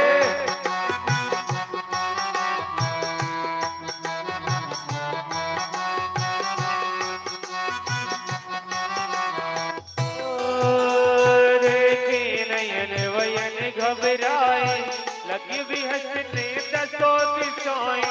देखी नयन वयन घबराए लगी भी हंसने दसों दिशाएं। देखी नयन वयन घबराए लगी भी हंसने दसों दिशाएं।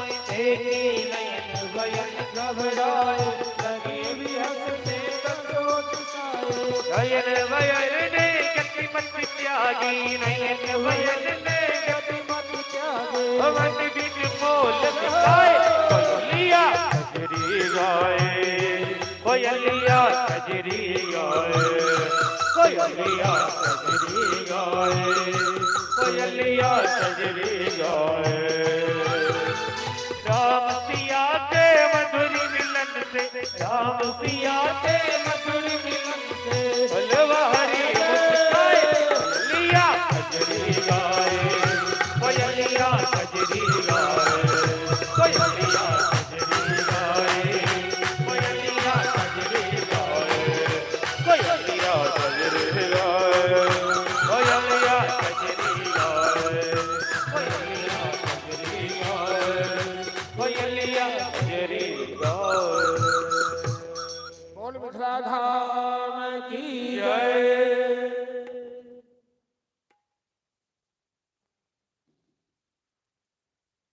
राम जी जानकी की छवि अपने हृदय में धारण किए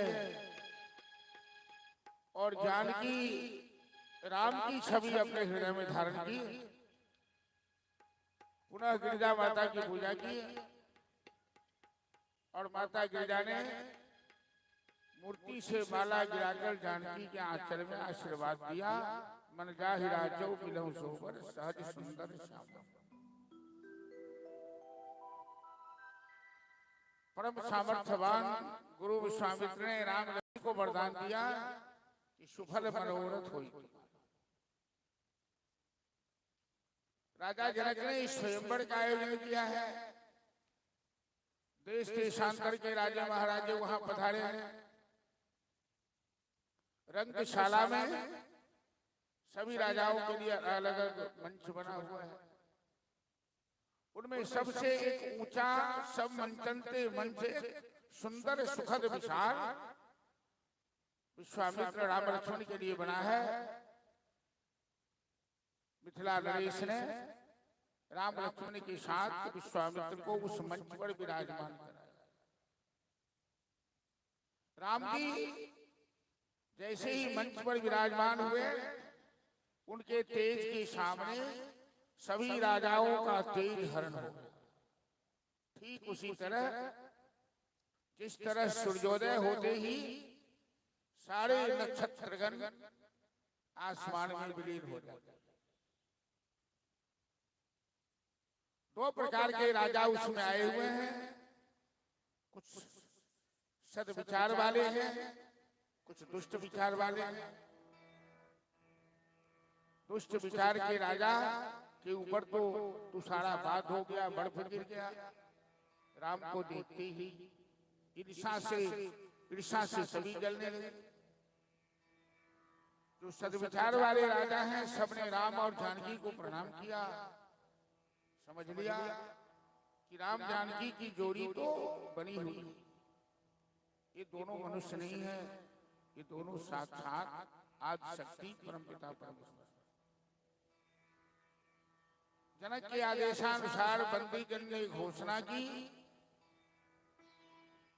बोले वो बंदी वचन वर सुनहु सकल महिपाल, कि जो शिव धनुष तोड़ेंगे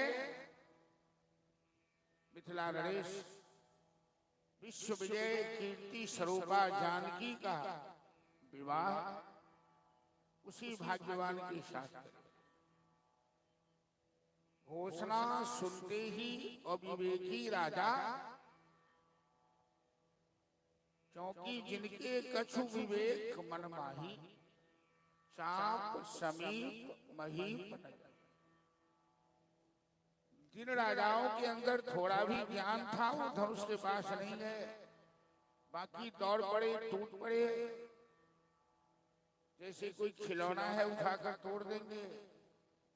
सभी राजाएं महाराजागण अपनी अपनी प्रतिष्ठा गंवाकर लौटे, वहां से सबकी हंसी हुई। रावण बाणासुर जैसे महाबली भी सभा में आए। रावण के आते ही पार्वती ने महादेव से आग्रह किया, भोलेनाथ रावण तो बड़ा बलवान है, कैलाश पर्वत उठाने वाला है, वो शिव धनुष तोड़ देगा, और मैंने जानकी को वरदान दिया है। तो महादेव ने कहा चिंता मत करो, 3000 गण को भेजा, धनुष को दबा के। रावण भी नाकामयाब बनके चला गया। पूरी सभा में एक तरफ महिला मंडल बैठा हुआ है, एक तरफ पुरुष बैठे हुए हैं। जनक जी सिंहासन पर विराजमान है। विषाद का वातावरण छा गया। जब रावण धनुष नहीं तोड़ पाया, तो अब दुनिया में तीनों लोक में ऐसा कौन वीर है जो शिव धनुष को तोड़ पाए। जानकी विषाद करने लगी, सुनैना विषाद करने लगी, जानकी की माता। और सबों का विषाद सुनकर जनक जैसी ज्ञानी राजा, सभा में लोग सोच विचार कर बोलते हैं, जनक तो दुनिया की सबसे बड़ी ज्ञानी राजा है, जो नहीं बोलना चाहिए। जनक ने कहा, हे राजा महाराजागण, मैंने आप लोगों को बुलाकर बड़ी भूल की। वीर विहीन वही मैं जानी, ये वसुंधरा ये पृथ्वी वीर विहीन हो गई। यदि मैं जानता कि पृथ्वी वीर विहीन हो गई, तो मैं कभी ऐसी प्रतिज्ञा करने की भूल नहीं करता। ये देश देश के राजागण, हम किसे कहें बलशाली है, मुझको तो अब मालूम हुआ ये पृथ्वी वीरों से खाली है। सभी चले जाइए, कोई अपने को वीर मत कहिए। जनक की घोषणा सुनते ही शेषावतार लक्ष्मण तमतमा के उठे और सिंहासन के सामने आकर जनक जी को फटकार लगाया। खबरदार मिथिला नरेश, जिस सभा में सूर्यवंश का एक भी लाल उपस्थित है, आप पृथ्वी को वीर विहीन कैसे कर सकते? यदि भैया रात का आदेश मिले तो मैं पूरे ब्रह्मांड को कच्ची घड़ा की तरह उठा के पटक के फोड़ डालूंगा। कथा बात रो पिनाक पुराना। विश्वामित्र ने राम को आदेश दिया, लक्ष्मण को बैठने का इशारा किया। राम मर्यादा पुरुषोत्तम है, सहज स्वभाव में खड़े हुए, सहज चाल में गए। धनुष दधीच ऋषि की हड्डी से बना हुआ, पुण्यात्मा की हड्डी से बना हुआ धनुष है। राम ने उसे प्रणाम किया, उसकी प्रदक्षिणा की। राम ने जानकी की ओर देखा, क्योंकि बिना किशोरी जी की कृपा से कोई धनुष नहीं टूट सकता। किशोरी जी जानकी आदि शक्ति के संपन्न है। और जानकी ने पृथ्वी माता से निवेदन किया कि हे माता, इससे अच्छा दामाद आपको नहीं मिलेगा, आप कुछ सहायता कर दीजिए। राम ने कैसे धनुष को उठाया, कैसे प्रत्यंचा खींचा, कैसे दो खंड कर दोनों तरफ फेंक दिया। कुछ देखा कुछ बाकी की रहा। कई क्षण मध्य राम धनु थोड़ा, भयउ भुवन धुन घोर। बोल श्याम रामचंद्र की जय।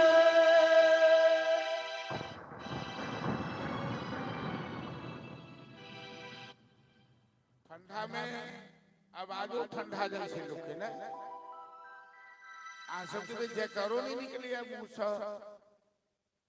ए ना जे दबे हुए तो फिर मौसम का खराब हो गया। आवाज के बुलंद रखो जो मौसम क्लियर है। जे 3 दिन कथा पे छेल है वो में कम से कम जे क्षति भेल छै से पूर्ति भ जाय। क्या तो ई पांचम बेर हम कथा कर रहल छी। हमरा देखल है ई जे छै नाला पर सेटिंग केने छै जरूर ई सब जाम भ जाय छले। इमहर उमहर बहुत लोग के ठाड़ो रह पड़ी छै। आई तक किछ बढ़ल है धूप के देख के।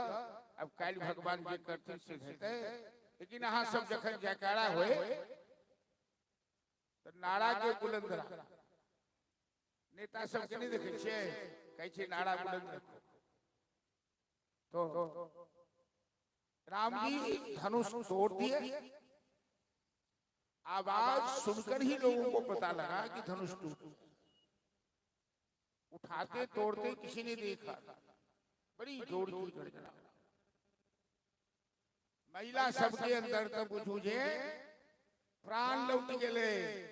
कालिए सब परसुए से सब उपवास में चलते हैं। हे भैया बाबा, हे दीवार बाबा, हे बजरंग बली, हे ब्रह्म बाबा, हमर सब धर्म चल जाए लेकिन रामे धनुष तोड़थिन। जानकी जहन सुंदर छथिन, राम ओहने सुंदर। जानकी के योग्य वर रामे छथिन। ई सब के अंदर भावना तो धनुष टूटले तो सब महिला मंडल में खुशहाली के वातावरण, मंगल गान शुरू हुए। लेकिन ये कुटिल राजा सब, दुष्ट राजा सब रहे, अगरबत्ती प्रसाद ध दियो, बड़ी गाले ठार नहीं भजवा पाछा लोग नहीं दिखाई पड़े। ये दुष्ट राजा सब रहे, सब गाल बजावे लगले। धनुष तोड़ला से की हेते, बियाह तो हम ही करबे। ई बियाह चीज बड़ खराब होती ना। जे केलक से हो पछताइया आ जे नहीं केलक से हो पछताइया। यदि जो बियाह केलक आ कन्या सज्जन छथिन तहन तो ठीके छै। अने ते इमहर उमहर जब पकड़ा गेलखिन तो बेचारा कन्या के चक्कर में माय बाप सब के छोड़ के रहने बने छिछियाइत घुरे। कनो कोनो एहनो कन्या सुलक्षणा हो छै। सासुरे ना अपना पति के माय बाप से अलग के नो। जहाँ तहाँ हम नहीं रह दरभंगा सन के शहर में, हम नहीं रह गाँव में, हमरा ले चलू बम्बई दिल्ली। ऐश मौज जता हो दुनिया में, ऐश मौज खरीदाई नहीं छे। वो तो व्यवस्था की चीज छे, अंदर की चीज छे। लेकिन लोग के बुझ के चक्कर। तो दिल्ली के लड्डू जे खेलक से हो पछताल, जे नहीं खेलक से हो पछताल। बियाह शायद चीज छे, बियाह ले लोग जान गमा दे।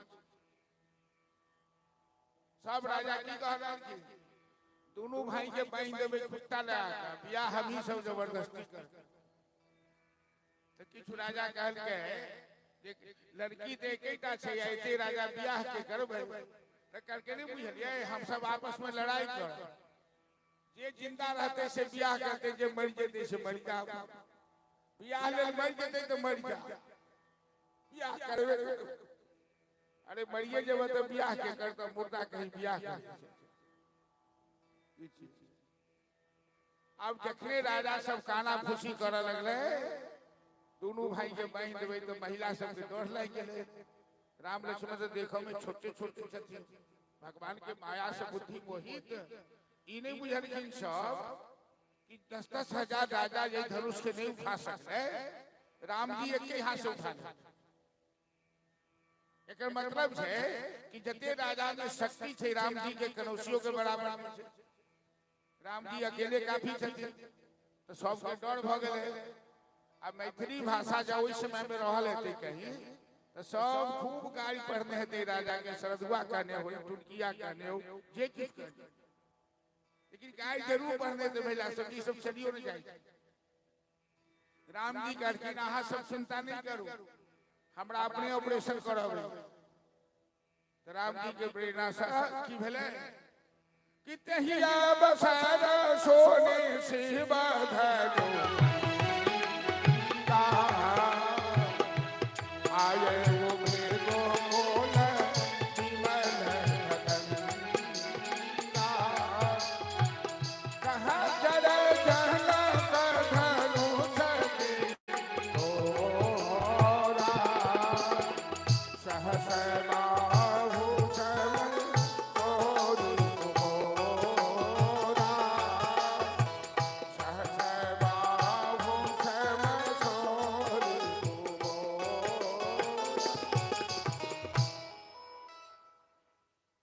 बस। परशुराम जी कहाँ से आगे पता नहीं, बाल ब्रह्मचारी अति क्रोही विश्वविदित क्षत्रिय कुल, 21 बार धरती पर क्षत्रियों का विनाश किया है परशुराम ने, और क्षत्रियों के रक्त से धरती को रंगा। उन्हें देखते ही सभी राजा महाराजा जान लेके भगा, सभा खाली हो, सीटी लाइन पकड़ गए। राम जी के सामने परशुराम जी नतमस्तक हो जाते हैं। दोनों अवतारी हैं, क्षत्रियों के अहंकार को दूर करने के लिए ही भगवान ने परशुराम रूप धारण। जब राजा होता है पालन करने के, और राजा ही संहार करने लगे, तो भगवान ने उसे दंड दिया। परशुराम जी चले गए। विश्वामित्र कहते हैं महाराज राम जानकी का विवाह हो गया एक तरह से, धनुष टूटते ही धनुष राम ने तोड़ा, इसमें गवाही की जरूरत नहीं है, सुरनर नाग विदित सबका।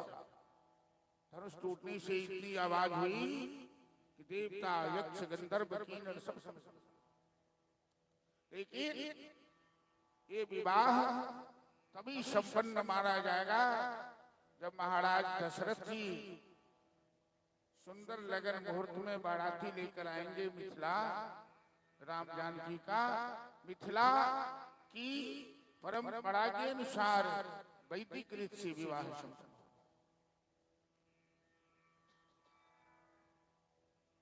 आप तुरंत दूत को भेजिए अवधपुर, दशरथ जी को सूचना भेजिए।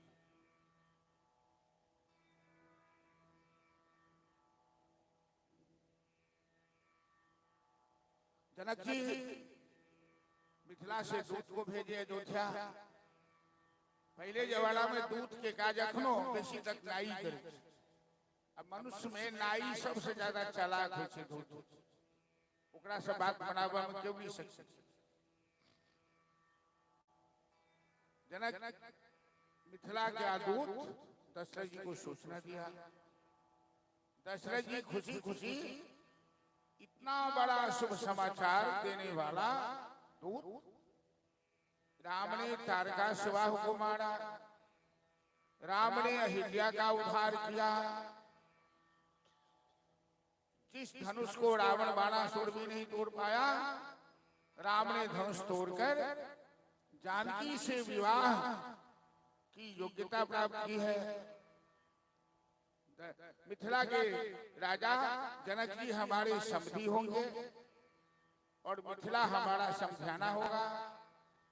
खुशी से दशरथ जी आए पुरस्कार देने, हीरे जवाहरात, करोड़ों की संपत्ति, हीरा जवाहरात लौकर दशरथ जी लिखी, कोई नाई के कोई दूध के ई पुरस्कार अहाँ लियो, छोट मोट पुरस्कार है। लेकिन बाबू मिथिला के दूध छे, तू बाहर के नहीं छे। वो तुरंत कल के राम राम राम राम कान पकड़ कर, यो अहाँ सब पछिमाहा छी, भदेश के रह वाला छी, अहाँ सबके माथा नहीं है, अकिल नहीं है। दशरथ जी तो हक्का बक्का रही गई कि जी हमरा चक्रवर्ती सम्राट के दूत की कही रहल है। महाराज अहाँ के घर में हम अपन बेटी के ब्याह करब, जानकी के, जानकी हमर बेटी छे। हमरा मिथिला में यह रिवाज है कि जब तक कन्यादान करे छे हम सब बेटी के घर के पानियो नहीं पिए छे। अहाँ दान लेब हम दे, हम अहाँ के दान लेब। राम राम राम राम। बुझू की दशरथ जी के अपन सन के मुंह भ गए। समाचार सुनते ततीक आवेश में आबि गेलखिन, भावावेश में, भावना में विह्वल भ गेलखिन अपना बेटा से भेंट करबा के लेल, कि बिना लगन मुहूर्त के विचार केने भादो महीना बरियाती लकर टनटना के आबि गेलखिन। वो तो बढ़िया भेलै कि भादो में शीतलहरी नहीं रहे छे। आ एहन शीतलहर में जे कोटा पहुन आबि जाय छे। आई कल के कन्या मनिया तो कही छथिन जे घर वाला कमाई छथिन, जे होटले से ऑनलाइन बुक करा लिया, हमरा ओते नहीं है खाना बना। आई तो पहुन आबि गेल, देखै छियै एखना भाव तो नहीं बुझले, लेकिन जते सेटिंग वाला पुरना लकड़ी सब चले, 5 टुकड़ा टुकड़ी काई लाइन लागल। हम एलिए तो पूछलिए पंडित जी के ई भीड़ किया लागल छै, ते घूर के ले लोग सब लकड़ी खरीद। ओई में जे पहुन आबि जाए, मेहमान आबि जाए, तो घरवैया के पानी पड़ जाय छे। ओहू में एगो दूगो बरियाती के संख्या कतेक छै जकर केहू गिनती नहीं क सकै छै। 1 किलो 2 किलो सरसों गना जाए, लेकिन बरियाती नहीं गना सके। एक छोर बरियाती मिथिला जनकपुर पहुंच गए अयोध्या से, आ एक छोर अयोध्या से विदाहे भ रहल है। बड़का बड़का पत्थर सब, हाथी के, घोड़ा के टाप से धूल बन के उड़ जाए। जनकपुर के सजावट केहन सुंदर है। कल हम सब अहू पंडाल के देखो, भगवान कन्हैया थे तो बैलून वगैरह लगा कर सजेथिन सब, जे छथिन संचालक सब, व्यवस्थापक सब। ये स्थान के गोकुल वृंदावन कल बनाबक छै, तो छैहे गोकुल वृंदावन, एकरा और कनी विशेष रूप में एकरा बनाबक। जनकपुर के सजावट है कि देवता के राजा इंद्र बरियाती में आयल छथिन, आगुए आगुए टनटना के जा रहल छथिन। खाट पर बैस कर जे डोम रहे हुक्का पिए, आई काल के बच्चा हुक्का चिलम नहीं बुझते, लेकिन सुशीला दीदी से पूछियो तो हुनका बुझल हेतन कि हुक्का क्या है। पहले के बूढ़ बुढ़े सब बैसल गुर गुर गुर गुर मारे चलते, आप नहीं देखते तो हुक्का पीत रहे। तो इंद्र के पूछत के देवता के राजा के, वो अहाँ के छी? अरे हम बरियाती छी, हम मैं बराती हूँ, नहीं जानते हो? ए महाराज नहीं जानते हो, कहाँ आए हैं? राजा का दरबार तो अलग है, हम तो मिथिला के डोम है। मतलब देवता के बुद्धि चकरा गए। मिथिला जनकपुर की सुंदर सजावट है कि देवता के राजा डोम के घर में घुसिया गए। ओकरा भेल यह हमर सबके जनभाषा है, इतने दूरा लगाई है। धनतेरस के दिन बरियाती आबि गेलै मिथिला। इस पंडाल के अंदर जो मैथिली समझने वाले नहीं हो तो जरा हाथ उठाइए, तो मैं संभल के कथा करूंगा। मतलब सब आदमी मैथिली बुझे वाला छियै, चूँकि मिथिला प्रसंग में छियै तैं कनी मैथिलीए कह के मन भेलै कि अहाँ सबके पसंद है कि हिंदी में कहू, किछो में नहीं कहू।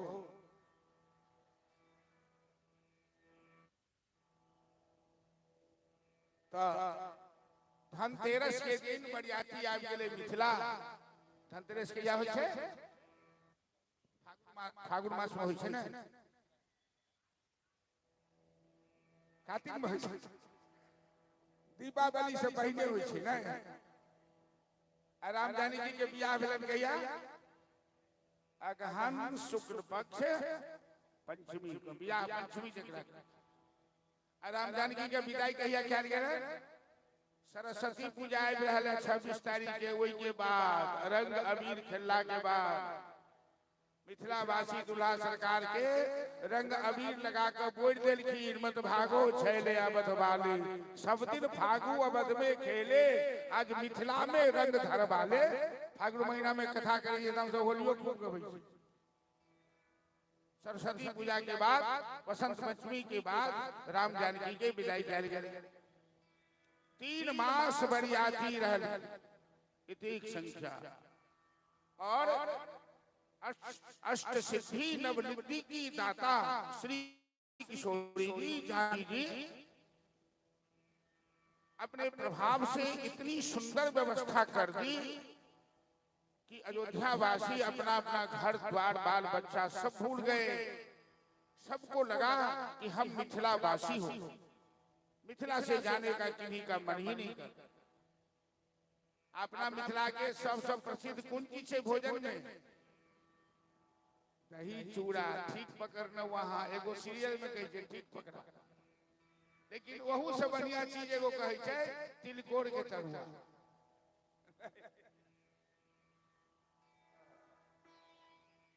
मिथिला वासी जनकपुर अयोध्या वासियों का बड़ा भव्य स्वागत किया और बड़े पक्ष से स्वयं ब्रह्मा के पुत्र वशिष्ठ जी कुलगुरु हैं, वो अध्यक्षता कर रहे हैं और कन्या पक्ष से गौतम ऋषि के पुत्र सदानंद जी अध्यक्षता कर रहे हैं। वशिष्ठ जी सूर्य वंश का परिचय दे रहे हैं और सदानंद जी निमि वंश राजा जनक के वंश का परिचय दे रहे हैं। और दोनों कुलाचार्य की अध्यक्षता में राम जानकी का विवाह संपन्न हो रहा है वैदिक रीति से।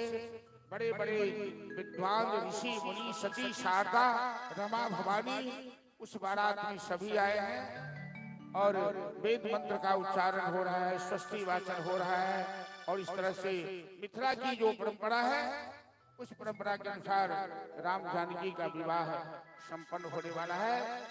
हम लोग अधिक समय तो नहीं लेंगे भाई, ठंडा का समय है, लेकिन मिथिला की धरती पर विवाह के प्रकरण चल और भागवत कथा में राम कथा संक्षिप्त में तो हम सब एक दिन बढ़ा दिए अरुण जी सब करके पढ़ाई दी और ठंडा में कहीं कटौती हो गया तो त्या विवाह के चर्चा करे नहीं तो आज तो हम सब भगवान के जन्म महोत्सव में प्रवेश के राम कथा के संक्षिप्त में कह दीजिए तो 2-4 विवाह प्रसंग के हम सब चर्चा करे। अब चलिए विवाह प्रकरण में प्रवेश करी हम सब। तो सबसे पहले ये विवाह जो होय छे तो कत से शुरू होय छे? जब दरवाजा पर बरियाती पहुंचल तो भिन्न भिन्न वर्ग में अलग अलग हमरा समझ जना ब्राह्मण में कहे छे ओकरा परीक्षण केनाइ, दुल्हा सरकार के परीक्षण कैल जाय छे। आ दोसर वर्ग में ओकरा कहे छे दूरा लगेनाइ, बरियाती के दूरा लगाई होय छे ओकरे परीक्षण आ ओकरा दूरा लगाए। तो दुल्हा सरकार 2 भाई तो पहले से छथिन और 2 भाई बाद में लिखिन है बराती के संग। तो चलिए हम लोग अब विवाह प्रकरण में प्रवेश करते हैं। दूरा लगाई से सुंदर देखो झांकी का घोड़वान बतया सांबर बहुनमा सुनो सहेलिया मोरी है, सुनो सहेलिया मोरी है, मौरिया के अजब बहार। सुनो सहेलिया मोरी है मोरिया के अजब बहार सुनो सहेलिया मोरी है मऊरिया के अजब बहार सुनो सहेलिया मोरी है मोरिया के अजब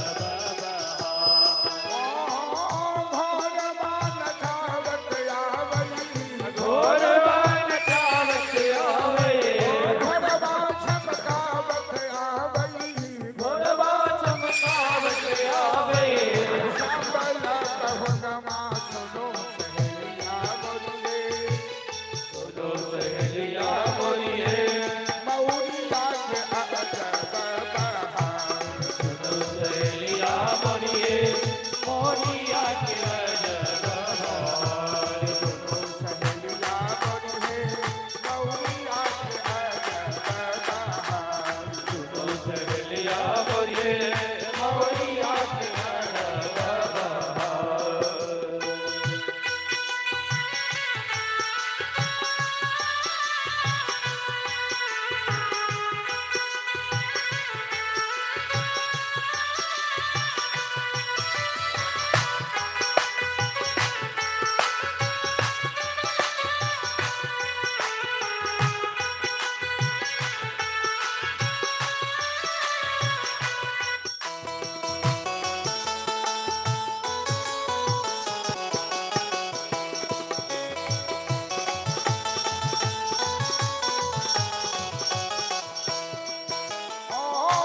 तेरे लीला पर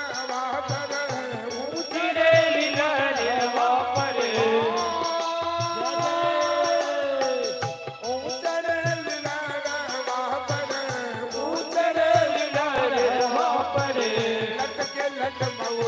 सुनो सहेलिया मोरी है सुनो सहेलिया मोरी है गुलामी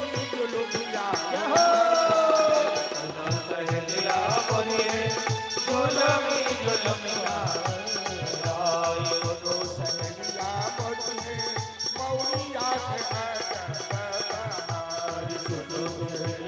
मोरी है मोरिया के अजब बहार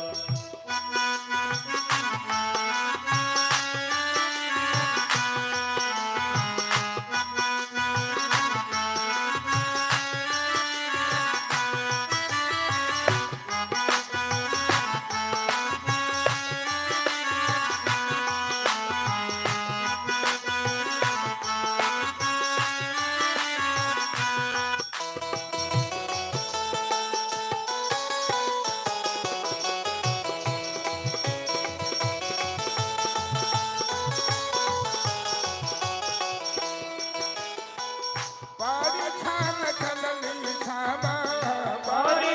चल ले सावा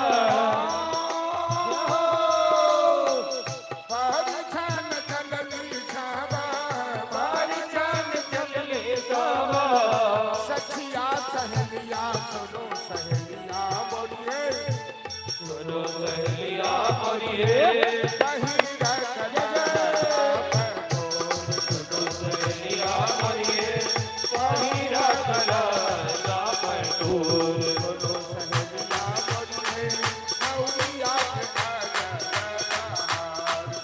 सहेलिया मोरी है मोरिया के अजब बहार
और दुल्हा सरकार की जय।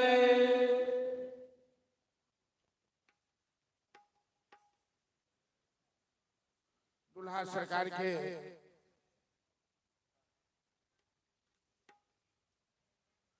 दरवाजा से आंगन में लेल जाइ छन, जतो वेदी बनल छै, जतो मंडप बनल छै। आई तो सुनैना जी के जनकपुर वासी के परम सौभाग्य है कि हम सब सकल सुकृति के राशि भय जग जन्म जनकपुर वासी। गोस्वामी तुलसीदास जी महाराज कहते हैं हम संपूर्ण मिथिलावासी पूर्व जन्म में अवश्य पुण्य करके आए हैं कि जनकपुर वासी जहाँ स्वयं मर्यादा पुरुषोत्तम राम स्वयं आज शक्ति जगदम्बा जानकी के रूप में विराजमान है और राम जानकी के विवाह में हमें भाग लेने का सौभाग्य प्राप्त हुआ है।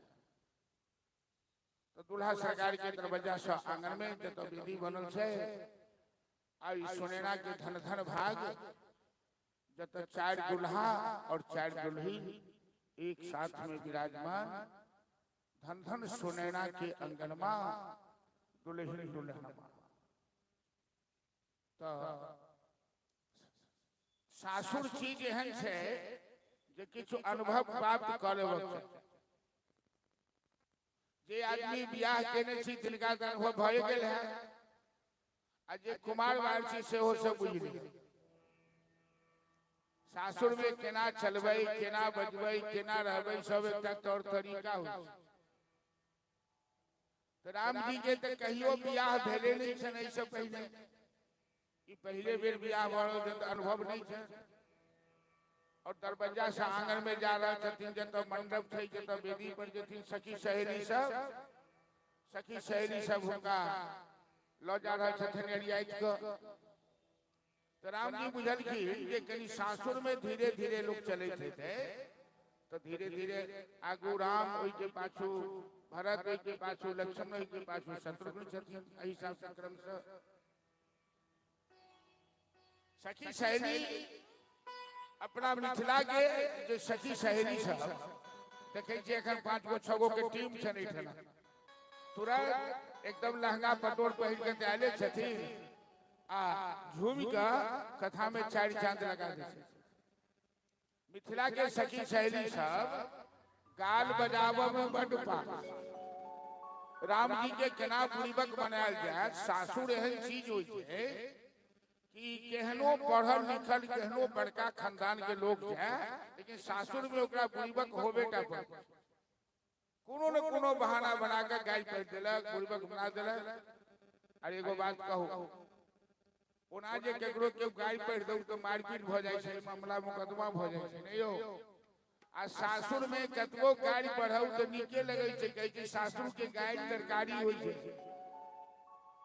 आ जकरा सासुर में गाय नहीं भेटे छै ओहो अपना माथे पिटैया जे हमरा गाय नहीं के ऊपर। तो सासुर एहन चीज होय छै। तो राम जी के आंगन ल जा रहल छथिन, राम जी धीरे धीरे चल रहे छथिन। अब सखी सहेली सब अपना आपस में गुटबंदी कर लेथिन, राम जी के केना पूर्वक बनायल जाए।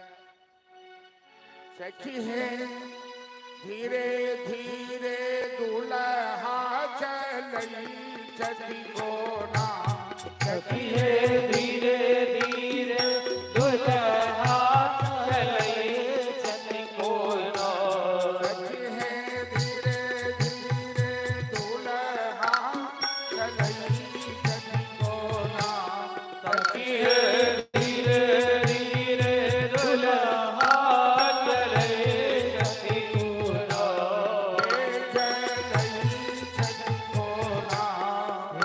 चलई छथि कोना।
चललखिन तो सखी सब कहे छथिन भाई केना दूल्हा चले छथिन तो कहलखिन केना जेना कोल्हू बेरा काल में बौड़त के आंख में खोलसा लागल रहे छे वो धीरे धीरे चले छे। कहलखिन राम जी के भरत जी कहलखिन भैया ये तो कोल्हू का बरदा बना दी मिथिलानी सब। राम जी कहलखिन बउआ चुप्पे रहा वही में भलाई है, मिथिलानी बना दिले है कोल्हू के बरद साबित कर दो केना बनेलिए कोल्हू के बरद तो नहीं बुझलिए 84 लाख जोड़ के भगवान कोल्हू के बरद जका पेरे छथिन साबित कर दो। तो राम जी सोचला कि धीरे धीरे चलनो तो कोल्हू के बरद बननो आप कहीं झटकारिए के चलल जाए तो लगलखिन झटकारि के चलो आप पूरा सखी सहेली सब लेलखिन तो उनका चुटकी लेलखिन देखनम हर सा दुल्हा चलई छठी कोना देखनम हर सा दुल्हा चलई छठ कोना देखनम हर सा दुल्हा चलई छठी कोना देखनम हर सा दुल्हा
के चललखिन तो सहेली गई छथिन सखी देखियो ने केना झटकारि के दौड़ल दौड़ल भागल जाई छथिन कहलखिन केना जेना बकरी के लोग चौरल खुटेर दै छै आ साँझ होइते बकरी खुट्टी टूटी उपाड़ि के भागे छै। तो लक्ष्मण जी कहलखिन भैया ऐसा विवाह करने की क्या जरूरत है, कभी कोल्हू का बैल कहती है तो कभी बकरा कहती है। राम जी कहलखिन लक्ष्मण के बउआ सब भाई बैठ कर नाक कान कटाइए ले चुप तो रहो। मिथिलानी बिना शास्त्र के बिना तर्क के बात नहीं बाज सके छे। वो जो कोल्हू के बरद गले तो साबित केले, अब बकरा गले तो बकरो साबित कर देगी। तो सखी सहेली कहलखिन यो पाहु वो छोटका पाहु आहा बड़ा लुबुर लुबुर करै छी, कनी अपन बापक नाम कहियो तो वो ना कहियो केकरे बाप से भेंट करा दो। तो बाप से भेंट करना है मिथिला में अब शब्द मानल गेले। वो कहै पाहु बापक नाम कहियो, बापक नाम कहियो श्री श्री 108 महाराज चक्रवर्ती सम्राट दशरथ। रथ मतलब तो सवारी में जाई छै में घोड़ा लागल छै। अहाँ के जो पाहुन अहाँ के बाप घोड़ा है की कहै छै दशरथ आ दादा के नाम कहलखिन औज महाराज। औज मतलब संस्कृत में बकरा के औज कहै। तुरंते सखी सब ठहका मारलखिन कि अजत कहल जायत यत खस्सी आ सुनते पड़ल ठठाका। अब बकरी के बच्चा के की कहै छै यौ छगड़ा गोत गाड़ी पड़ै छै मैथिली भाषा। यो पहु अहाँ सब छगड़ा गोत पूछी। राम जी सोचलखिन धीरे चलनो तो कोल्हू के बैल तेजी से चलना तो बकरा बना देने ऐसे बनी आप चलबे न करब ठाड़ हो तुरंत सखी जब कैसे थे कि ठाड़ अंगना में दूल्हा लगई छथि खोना भाई दूल्हा अंगना में ठाड़ छथि चलो सहेली सब मानव वाली नहीं छथि नहीं पैन उतारिए कि छोड़ छोड़ ठाड़ है अंगना में दूल्हा लगई छथि खोना ठाड़ अंगना में दुल्हा लगई छथि खोना ठाड़ है अंगना में दूल्हा लगई छथि खोना ठाड़ अंगना में दुल्हा लगई छथि खोना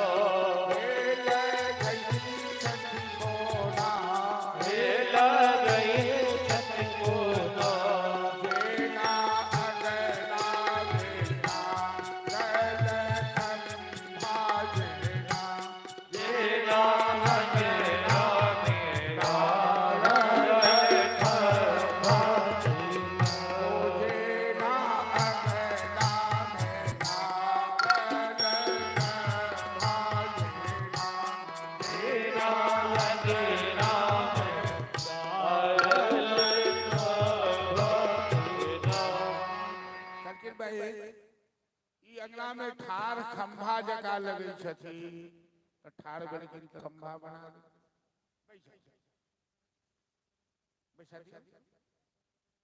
तो ध्यान से सुनबे चूंकि मिथिला में हम सब छी दरभंगा मिथिला के हृदय स्थल मानल आ धर्मपुर देकर नामे धर्मपुर छे ओइठन भागवत कथा जगदम्बा के दरबार में भ रहल है यह जगदम्बा रावण के नाश कर के सीता बनल छथि तो राम जी धीरे धीरे चललखिन तो कोल्हू के बर धीरे तेजी से चललखिन तो बकरा आ ठाड़ भखिन तो खंभा राम जी के अलावा जो तीनों भाई छलखिन बारी बारी से खिसिया गए भरत खिसिया गए लक्ष्मण खिसिया गए शत्रुघ्न खिसिया गए लेकिन ऐसा विवाह हम नहीं करेंगे कोई बैल कहती है कोई बकरा कहती है तो कोई खंभा कहती है राम जी तीनों भाई के करखिन बउआ लुबुर लुबुर नहीं बाजू मिथिलानी लंग गाल बजाकर क्यों नहीं जीत सके सब आदमी तो बाइज ले तो खानदान के नाम कट जाए नाम बुढ़ जाए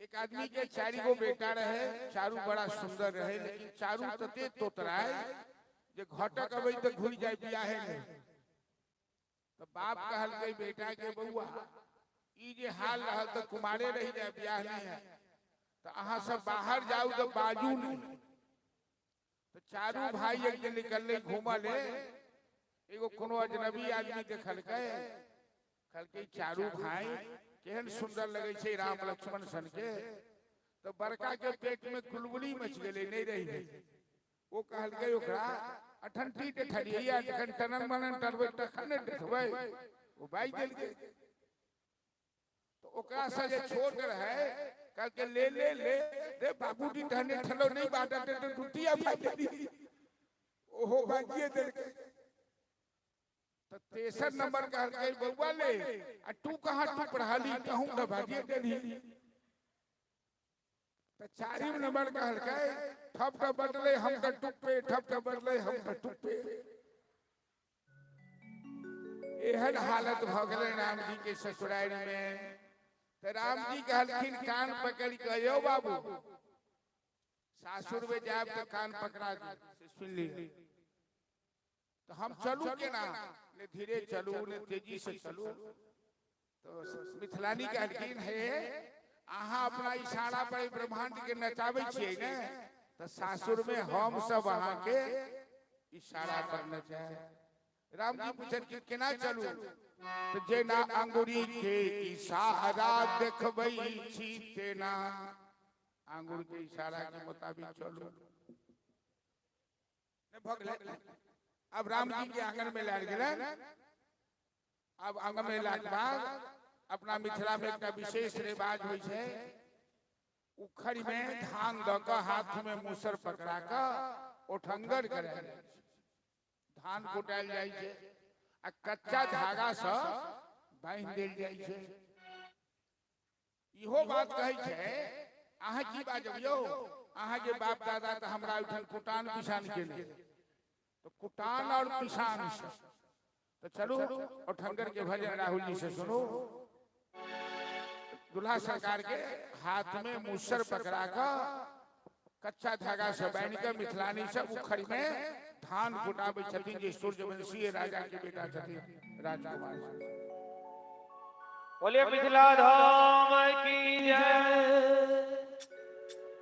आजु धन मां कुटाओ चित चोरे बासे, आजु धन मां कुटाओ चित चोरे बासी, आजु धन मां कुटाओ चित चोरे बासे, आजु धन मां कुटाओ चित चोरे बासी, चित चोरे बासे चारू बरबासे, चित चोरे बासे चारू बरबासे, बनी धनी बर झोला भरबासे, बनी धनी बर झोला भरबासे, आजु धन मां कुटाओ चित चोरे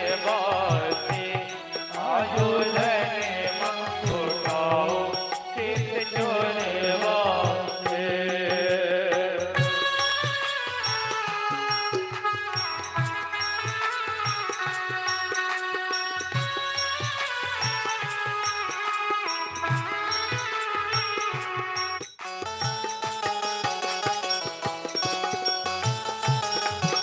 जय हो।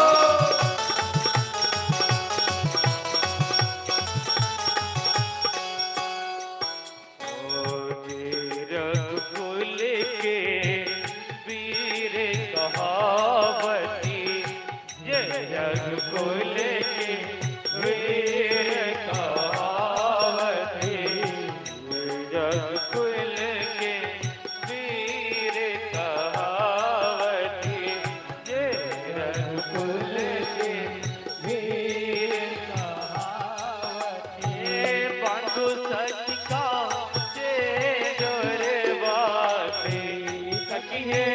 पांडु सच का रे वासे, आजु मां कुटाओ चित चोरे वासे, आजु मां कुटाओ चित चोरे वासे, आजु मां कुटाओ चित चोरे वासे, आजु मां कुटाओ चित चोरे वासे।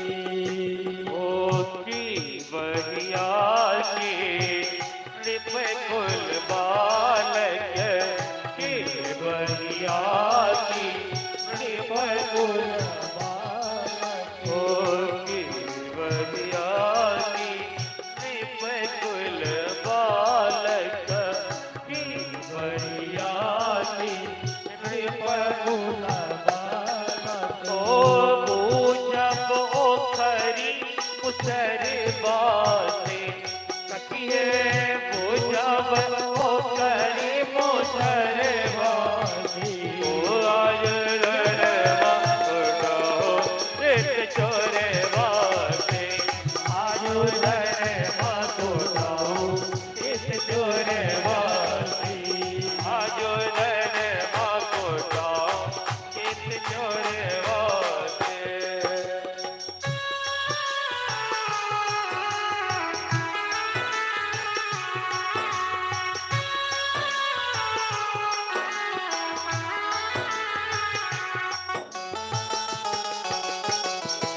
जय हो।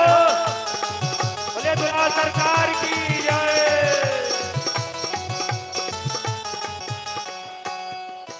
ओ घूम घूम कुटे तीन धान ललन सब घूम घूम कुटे तीन धान ललन सब घूम घूम कुटे तीन धान ललन सब घूम घूम कुटे तीन धान ललन सब बिजते होता बेहबर बाते कभी विदिता होता बेहबर बाते ओ आयुर रजवा को जाओ नित चोरे वासे आयुर रजवा को जाओ नित चोरे वासे अचित चोरे वासे चारों बड़े वासे अचित चोरे वासे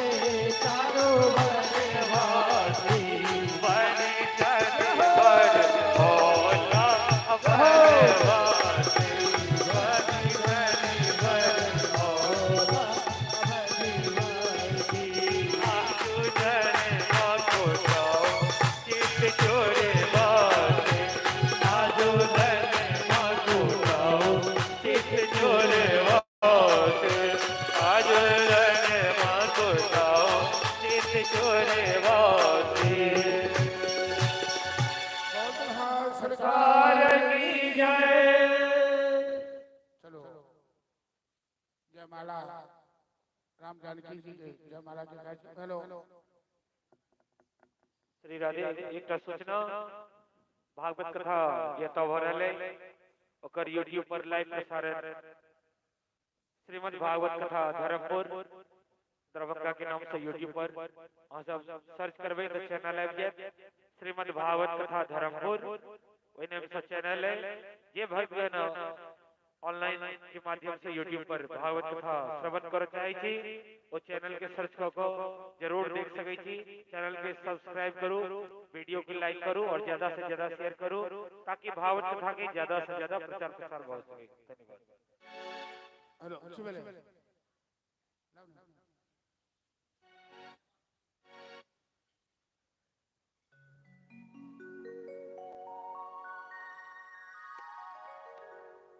विवाह में जयमाला कार्यक्रम होइ छै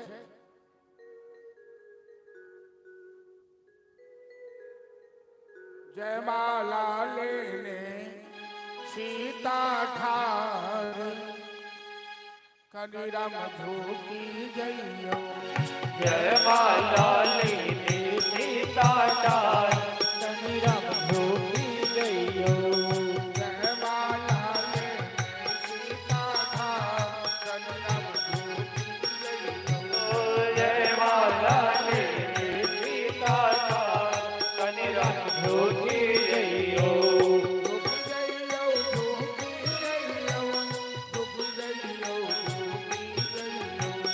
झुकी जइयो झुकी जइयो झुकी जइयो झुकी जइयो जयमाला जय हो हरिओ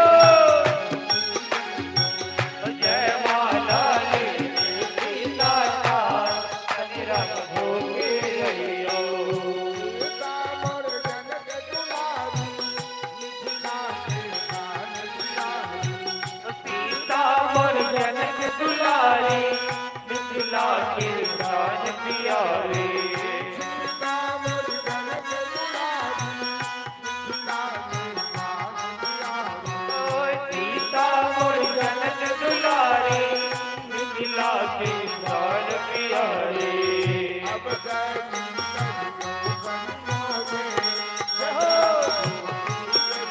ओय अब जनो करियो करियो दे कनि राम धोखे जइयो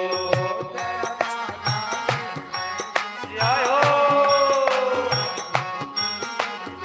जयमाला लेने सीता ठार कनि राम धोखे जइयो सर्वमंगल गीत गावई देवन गुण सर्वर सावई सब मंगल गीत गावै देवन गुण फूल बरसावै सखी सर्वमंगल गीत गावई देवन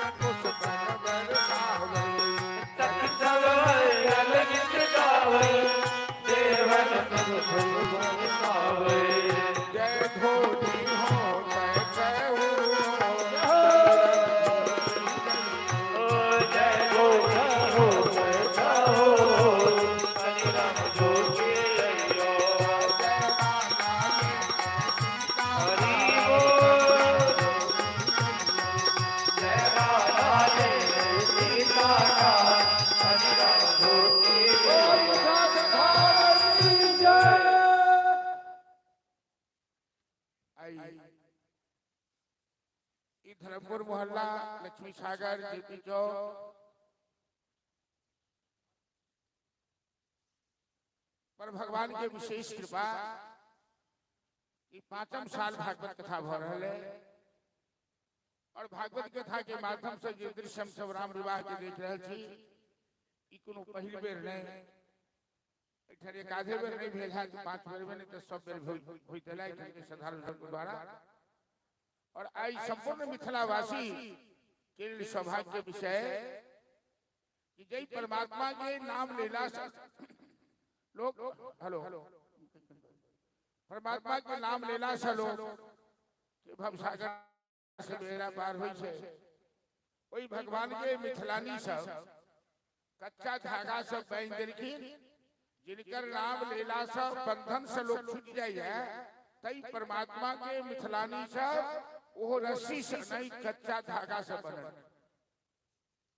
जिनका इशारा पर ब्रह्मादि देवता सब नाच से भगवान के हाथ में मुसर पकड़ा देलखिन, धान कुटा रहल छथिन। सारा दुनिया में एकटा चंदा मामा उगई छथिन तो ई जोड़िया भ जाय छै।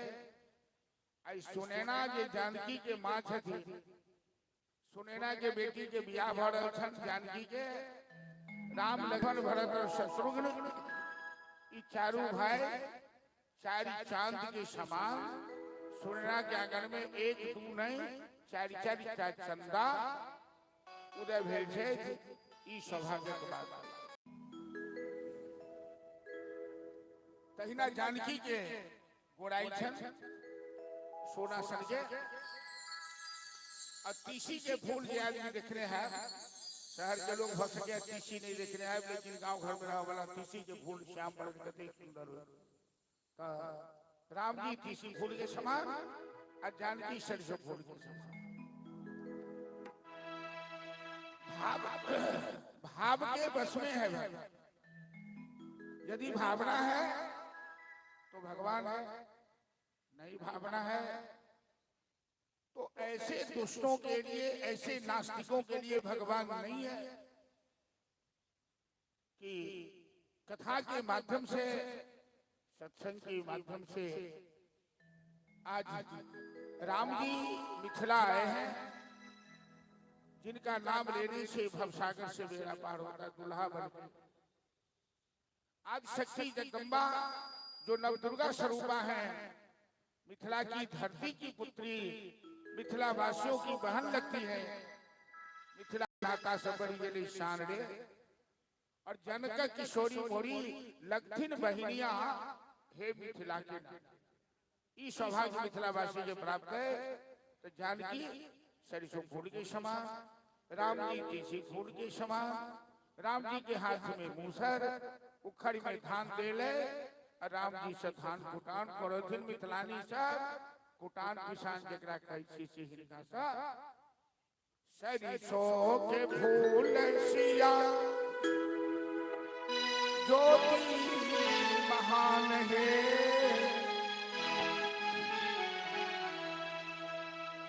सरसों के फूल सिया ज्योति महान है, तीसी फूल से दुल्हा सुहान है, तीसी फूल से दुल्हा सुहान है, तीसी फूल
लाल जोगी मोती करवे घर जाते कोई कई भगवान के बाबा के योगेंद्र मुनिंद महात्मा जंगल में जाकर धारणा ध्यान समाधि लगबै छै, हजारों हजारों वर्ष तपस्या करै छै। आज कई भगवान के मिथिल निवासी सब हाथ में मूसल पकड़ा कर सोई हमरा अंगना